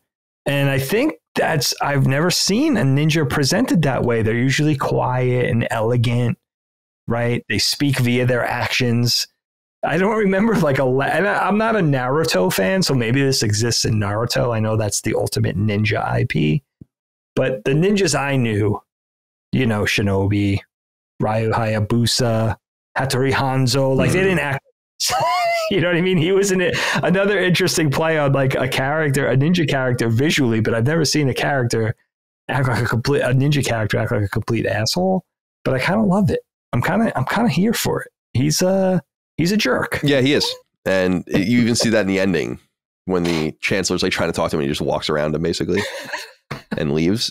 He just doesn't really want anything to do with it. He's also gone through a lot of pain. They kind of imply that he's that's true. Kind of seen and done a lot because he was with his people even in kind of refuge for a long time before we even met them. Remembering, of course, that we encountered the castle much earlier in the game when they were gone by that point. They've been in this fucking cave system for some time. So there is something visually intriguing about Edge. I love the name Edge. I think it's a great name, but also the portrait is awesome on the menu screen. The sprite work, awesome. The color combinations, the kind of cape. It's cool because he's not a ninja in the traditional, Shadow in Final Fantasy VI is a ninja, like a ninja in the traditional sense, head to toe covered. Yes. What's cool about him is he's got his silver hair out. He's young, he's handsome, but he's got just the thing over his mouth, which is really cool. And then he kind of just has on regular clothes showing a lot of skin and all of that, which I think is kind of neat because it's a little bit of a different take. He's certainly the most aesthetically pleasing of the characters to me, and I've always loved that character. He's pretty. Yeah.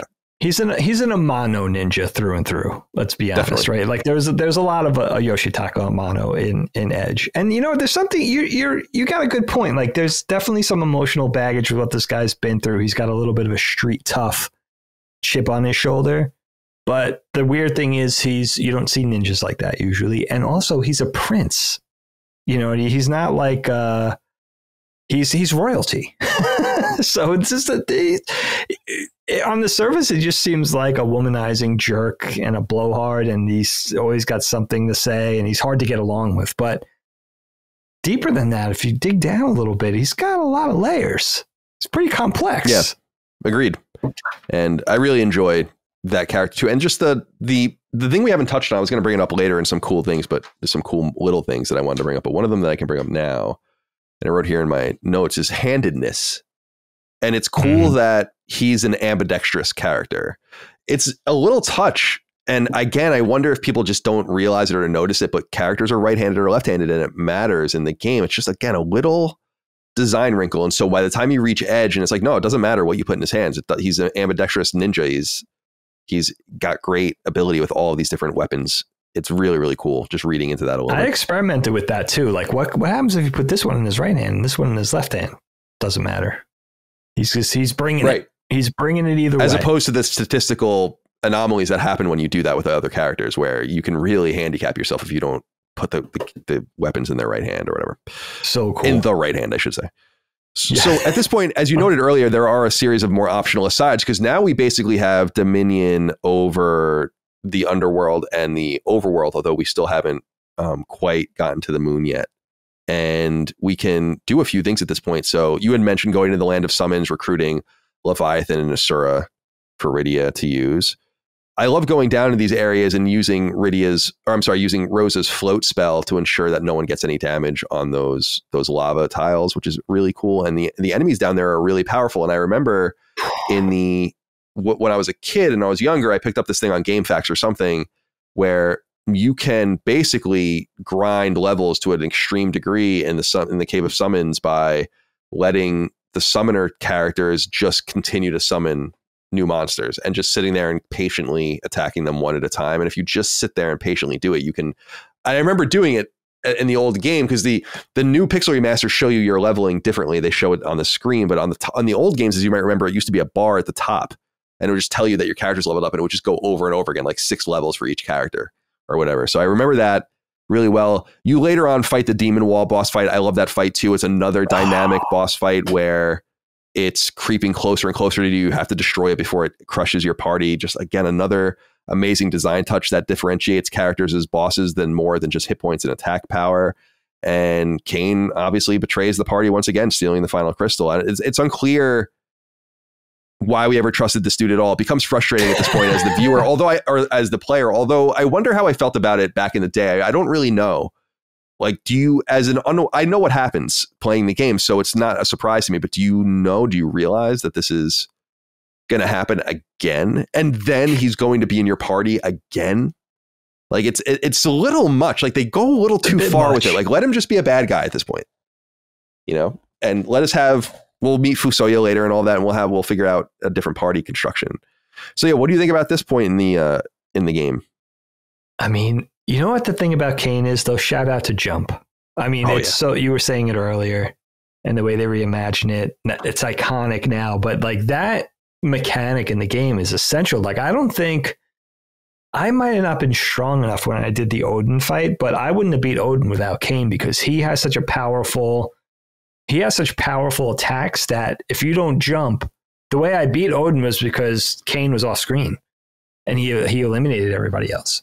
And Kain came back with that one final attack, and it was enough. And there were certain fights that seemed to demand that jump technique, at least, to get him off screen, get him out of harm's way. It's not just the power of the attack; it's the fact that he gets out of harm's way for a bit. And it's a very clever mechanic for one character to have it, and very very unique compared to the other characters. The other characters really can't do that.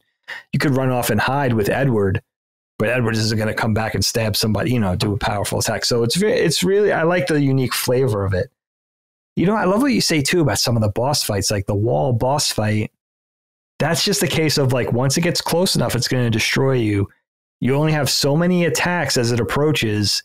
How can you max out HP with each attack to make sure it gets destroyed before it gets to you? There's a lot of that.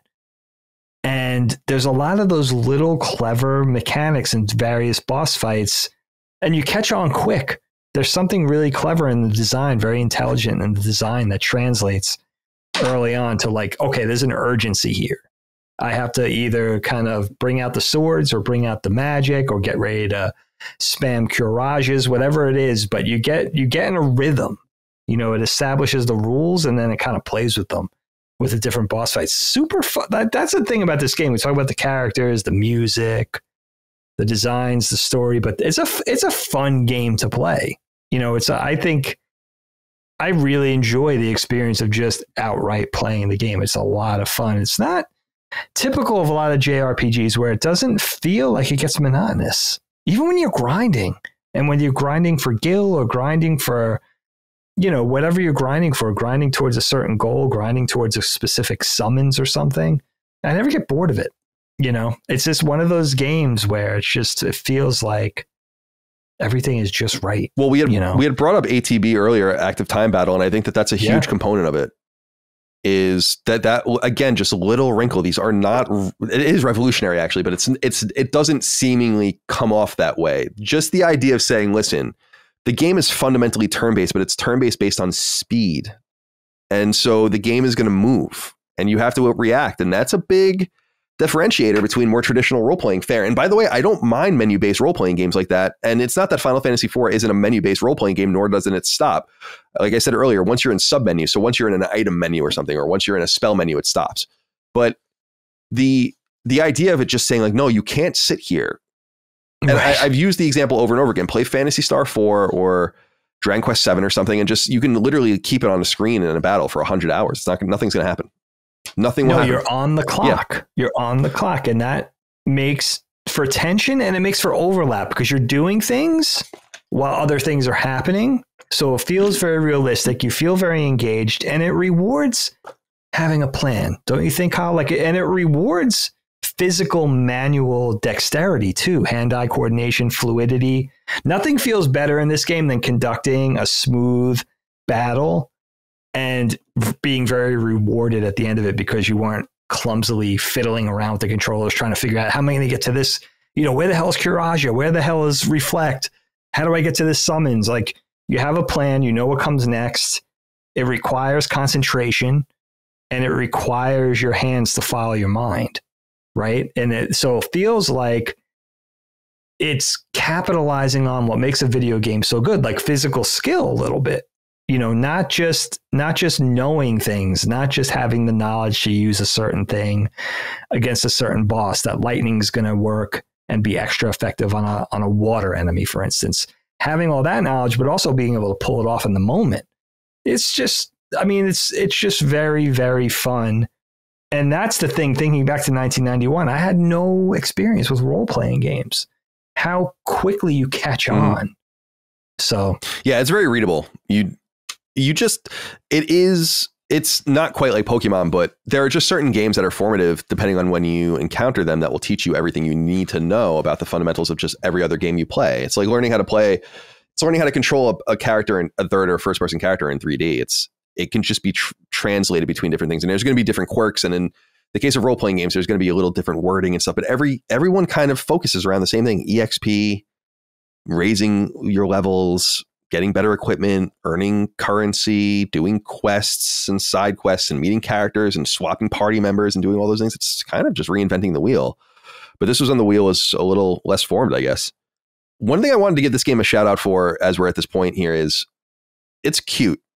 And I don't mean from a story standpoint. I think that the graphical aesthetic of these kinds of games is so unique, and why I think a lot of us are still stuck on them is because there's something lost in making it any better looking than this. And I think a lot of the cuteness would be lost in the game if not for that. There's a specific scene where Cid upgrades your ship so that you can get back to the surface. Ultimately, this ends up happening around the time you can do all those Land of Summon side quests and all of that. And so now, again, you have dominion between the surface and the underworld, and soon you're going to get the lunar whale, and so you'll be able to go to the moon and go to all three places pretty much seamlessly. But Cid upgrades the airship so they can leave, and he kind of works himself ragged in this really cute scene, and he's exhausted.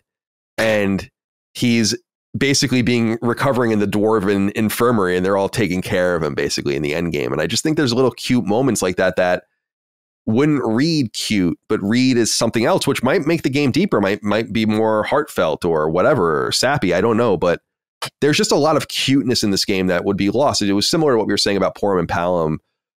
There's that scene later on when Rosa and Cecil are getting married or coronated or whatever's going on there, that she's kind of like still dragging him around, and it's just the sprites kind of being next to each other and moving around in that way. And it's just cute. It would not maybe be as cute. It would be something else. But I wanted to say Final Fantasy IV, a very cute game. Side quests, more of them available at this point. Rat Tail exchange for adamant from the little miners, the little people miners in the random island cave. You'll go back there later if you want to get better armor. And then you can, like we said, go and talk to Yang, get the infamous frying pan item to bash Yang on the head with to snap him out of his amnesia. And this will teach Rydia Sylph, as we noted earlier. And you can earn the Bahamut summon fighting behemoths later on as well, which is pretty cool. And behemoths become regular enemies that you encounter in the end game. I love that kind of stuff too, where these daunting boss battles become just run-of-the-mill characters. Final Fantasy IV does that better than anyone. And actually, the 3D version of Final Fantasy IV, I remember being really, really hard at the end. Like, I don't know if they've really ramped up the difficulty, but it was like really, really difficult. So ultimately... Yeah, boss enemies becoming dungeon enemies. And you know what else is cool about that, Kyle? Making you realize how much you've grown in power. It's like, oh, now I could face these guys, multiple versions of these guys, where, before I could barely get through one. Makes you feel like you've evolved. So it's very clever design and very rewarding if you could get to that. If you could just keep at it and improve and evolve, and I think that's what's so cool about role playing games. Agreed. Yeah.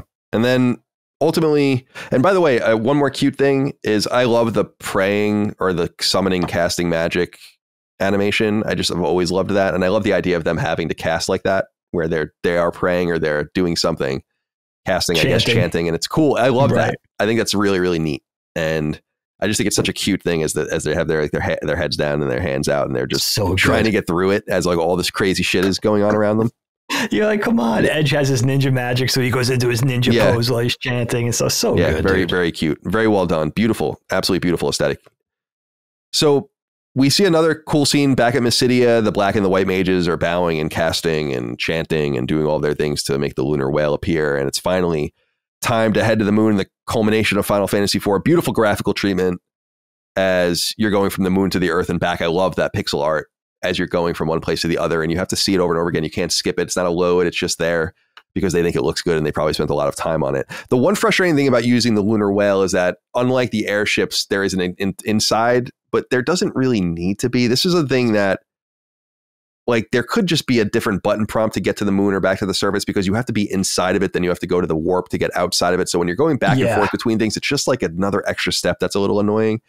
A little clumsy. Yeah, so that's a little bit of my complaint. But Dig, we're finally at the moon, and we're about to meet our final character here. But how are you feeling now as the game progresses towards its end? I mean, it's just, I remember how much my mind was blown. It was like, oh, we're just going to go full on sci-fi. We got a spaceship.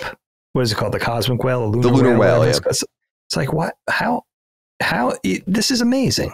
Now we're, it's got full on interplanetary travel sci-fi. I had never seen that in an RPG, in a something that you think going in is going to be a fantasy Lord of the Rings-esque type thing. So that was super fun. I do think inside the spaceship is a little clumsy. You do have the dynamic or the mechanic of a built-in for restoring your MP and your HP, but like you said, there's such an imbalance. Like, at no point later in the game are you hurting for money. You have to the tune of hundreds of thousands of dollars of extra gil if you're playing through dungeons and not running away from every battle, hopefully. So you could pay 50 gil or 200 gil a night. It's not gonna end you monetarily. But having the convenience of it is kind of cool, at least, having that built in. You could just sleep right on the ship. And the other thing is the moon is not, we'll get there with the conversation, but the moon is not really big. There's not a lot to do once you get there. It's not this sprawling thing, even like the main map in this game.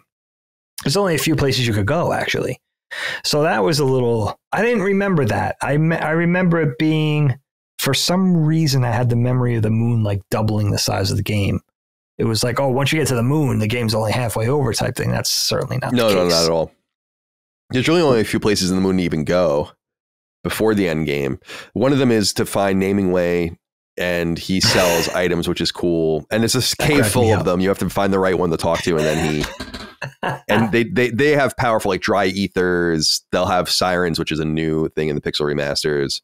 And you can buy all of your different items. And yeah, you're right. By this point, I think I actually had more than 2 million gil at one point after grinding for all the different summons and stuff. So I went crazy and bought as much as I needed. And I actually really didn't need very much. It's like I bought a bunch of elixirs, actually, expecting to maybe use them, but I never even got through many of those. I think I was pretty over leveled by the end, because there's a trophy to get to level 70 with all your characters, first of all. But I was getting there naturally because I was grinding so much from just having to get through some of these characters to get some of the things. So I just, I didn't find it exceptionally difficult at the end. So I didn't need many of the items, but ultimately we find our final character here, Fusoya. And this is, so I guess Cecil and Golbez are brothers, and Cluya is Cecil's real. Explain this to me, Dake. Yeah. Explain the whole thing about them being, they thrust this upon you. This is one of those things that feels like a last minute, I don't want to say retcon, but addition, let's say, for the sake of argument, where it's like, oh, wait a second. All of a sudden you find out Golbez is your older brother, and he has been being manipulated by this omniscient evil force, moon alien power named Zemus, who's actually under the control of another thing. So it's this Russian doll of evil. Yeah. That, why didn't you remember you had a brother? Like, there's a lot going on. And Cluya is, who is Cluya? That's Cluya. Fusoya. Cluya is Fusoya's brother, I think. Yes, I think that's right. Cluya Wiki. I think that's a mage. I think that's right. While never seen in the initial releases, only playing a part in Cecil Harvey's backstory, the 3D version greatly expands the story in relation to the Blue Planet, and thus reveals Cluya is a mage with mystical powers who is also knowledgeable in technology. What? Cluya is the corrupted, is who got corrupted to become Zemus? Yeah, that's right. After Kane Highwind trains on Mount Ordeals and hears Cluya's voice calling to him, Kane enters the mirrored chamber. Cecil becomes right. So Fusoya, Cluya is Zemus, I think. Yes, Zemus is who Cluya becomes. It seems like what they're saying with everything transpiring on the moon is it's a shadow image or a reflection of everything that happened on Earth. The same shit was happening in the moon. There was good guys and bad guys. People were getting corrupted. You had Fusoya, who was the I guess the power for good in the alien world. So it seemed like it was, I don't know. It seemed that the thing at the end is, it seems like the story, while not overwhelmingly creative in all aspects, you could keep up with until the end. They thrust a lot of beats on this you. This is kind of how we used to play G.I. Joe, where I would introduce new... That's what it feels like. Where I would introduce new bad guys. It just feels like it just keeps one-upping. It's like mini boss, final fight. That's not really the final fight. Then it's like 3 forms of the final boss. It just feels like it just keeps escalating nonsensically. And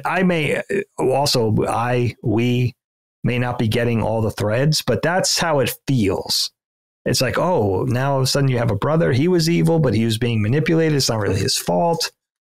Even the bad guy who was once good is being controlled by another bad guy. So yeah, Zero. We just found out there's a moon. We just found out there's people on the moon. Like, yeah. So I guess like what it was like the Lunarians. Yeah, were this parallel peoples that wanted to live on Earth or live with the humans when it was time, I think is what it is. And then Zemus or Cluya, I guess it would have been, is impatient and basically wants to go and take Earth before it's time, is basically the whole culmination of the story, which is a little weak. But there are interesting questions about like a second moon and all of that. And I wonder if this is in a reference, since we know that this is Earth. I wonder if this is in reference to the long held belief that we had maybe multiple moons, or that Earth, the moon was created by a second or a collision with a planet called Theia and created all this ejecta and all this kind of stuff. I wonder if there's any sort of play into that, or if it's just whatever. But so yeah, the ending's a little weak because I just don't. I shouldn't say that. I like the ending when everyone's kind of happy and we find out the Porm and Palom are okay and everyone returns. We have the creepy scene with Edge and Rydia. Now we have to talk a little bit about this. Is Rydia still 7 or 6? Like, how old is she? Because she experienced different time and became an adult, but Edge doesn't live in that world. Right. So it's just, I don't know. I don't know how it's a little strange. I never interpreted it, darkly like that until this playthrough. But yeah, was it the type of thing? Was it this interstellar dynamic where Rydia spent this time in the land of summons with her upcoming, with her sort of comeuppance and her powering up and her learning her craft and everything? Was that just kind of a shift up or an evolution in summoning skill and magical ability, or did she did enough time pass where she actually grew up and she's like a teenager or a young adult now. She looks a lot older. Yeah, she is older at that point, but yeah, I don't see her age in the Final Fantasy wiki. I don't know. Yeah, there could be something sinister afoot here with Edge. I mean, shout out, you know what I love? I love the little detail of Parham looking for Palom when it comes time for the coronation, and he's outside kicking it to some little girl on the lake, like bragging about his magical abilities or whatever. It's very cute. I thought that was amazing. I forgot all about that. I thought that was so cute.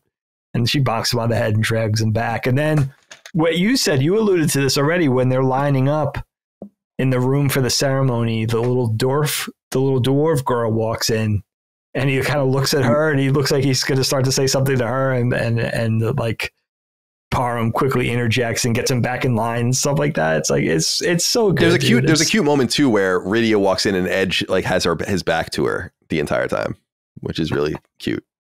Like, won't look at her.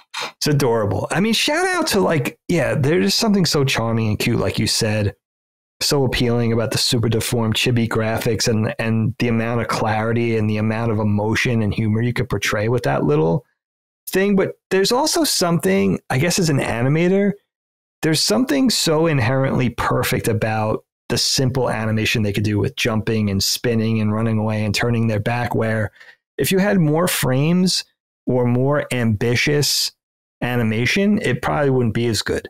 Just as somebody who designs motion, it's the fact that it's so staccato and so simple and maybe a few poses, it lends so perfectly to the charm of it. You don't want anything more fluid. You don't want anything more, sophisticated. You just want it just like it is. I love what they could do with just so little.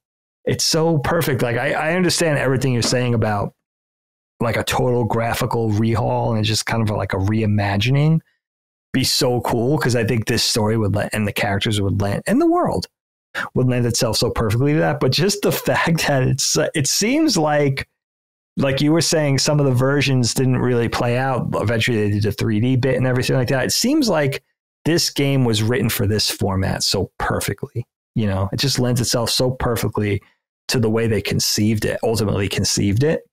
So it's so wonderful, and it holds up so well. And maybe because we have all these sophisticated, graphically heavy motion graphics, highly sophisticated, all the tools and the hardware and the software we have now to create all these great games that are photorealistic and so beautifully imagined, maybe hearkening back to this simpler time really kind of makes it stand out, because, we don't get a lot like this anymore. This is the way it was once, but it's amazing how well it holds up in this 2023 age of modern games. Still seems like a place for it. Yeah, it's well said. I think Final Fantasy IV is masterful. It does get a little weaker towards the end, but I think that is true of many things. I think it's not even overstaying your welcome. It's hard to wrap things up. And a lot of the journey is what's really important in a lot of these games.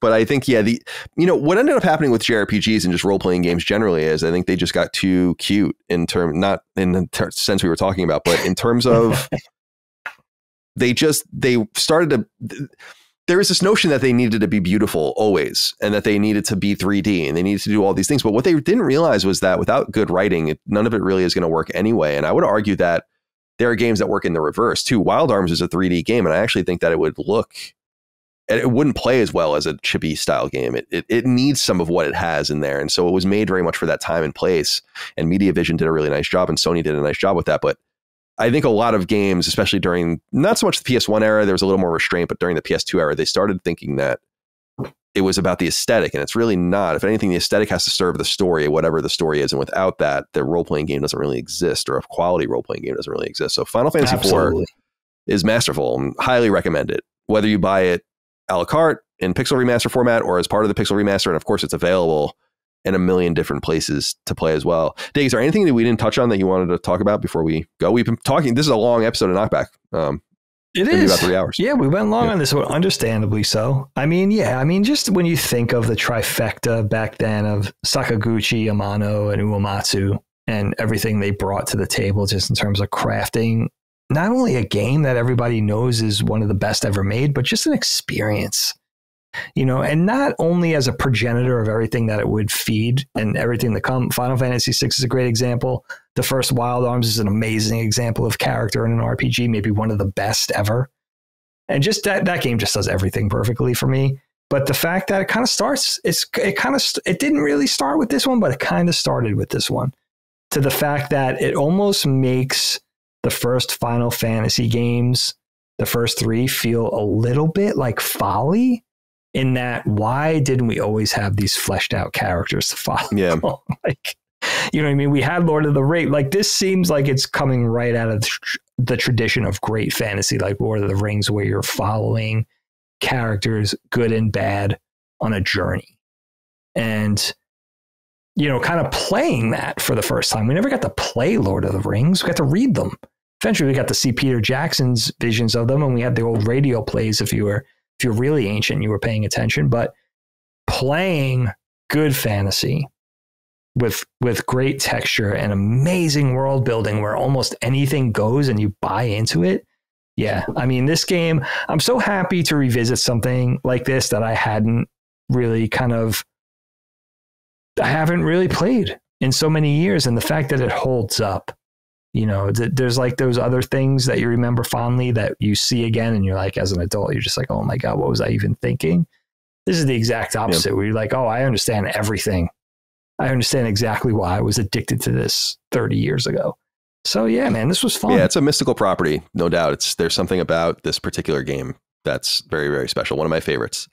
Certainly a top, I don't know, it's hard to even say it. I mean, top 25 easily, but I don't even know how much further I'd go, but certainly one of the great role-playing games of all time. Highly recommended. Final Fantasy IV. Check it out on, SNES, PS1, Game Boy Advance, DS, Switch, PS4, PS5, PC, phone. I think those are all the places you can play. Basically anywhere. Yeah, almost anywhere. So, Dagla, do you want to end this episode as we always do with a joke? Dad joke. All right, let's do it. All right, I got my cards here, but I also got one from one of I'm not sure if this listener wants their name read, so I'm not going to put the name in, but I will follow up with a name if they want credit. Anyway, this one was sent to me today, actually. Kyle, our friend says, a saucy dad joke for your 50th. Happy birthday. Kyle, here's the joke. My family has had enough of my Viagra addiction. My wife is taking it the hardest. Oh my God. Holy moly. Oh boy. That's a clutch the pearls moment. Oh boy. Yeah, a little bit saucy for knockback. Yeah, I like that one. That's a great one. Well done. All right, Dave. Well, it's time to mosey on out of here. We'll hit Final Fantasy V in the new year, and then obviously get into Final Fantasy VI after that. So look forward to that. And of course, we'll be back with more knockback in the coming weeks, as always. Dave, I appreciate your time. Happy birthday again. Happy 50th. Thank you. It was fun. Happy 50th birthday. Unbelievable. And to all of you out there, I was actually looking at a picture Mom tweeted out of you and her when you were a little baby. And it's like, Mom was so young. It's like, holy Christ. 22 years old. It's pretty crazy. In that photo. Yeah. So, all right, my friend. Well, we'll see you next time, and we'll see you all next time as well. Thank you for your love, kindness, and support of all things Last Stand Media. Knockback, patreon.com/laststandmedia for early ad-free access, etc. laststandmedia.store for merch. We'll see you next time. Until then, goodbye. Knockback, a retro and nostalgia podcast, is a product and trademark of Last Stand Media and Collins Last Stand LLC, and is recorded from Central Virginia and the Philadelphia suburbs, USA. The show was conceived by and is produced by me, Colin Moriarty. My co-host is Dagan Moriarty. Knockback's executive producer is Dustin Furman, and the show is edited by associate producer Ben Smith. All of Last Stand's theme music is by Ramon Narvaez. As you know, all of Last Stand Media's shows, including Knockback, are fan-funded on Patreon at patreon.com/laststandmedia. The following names are at the producer support level or higher on Patreon, and we're grateful for your kindness and generosity.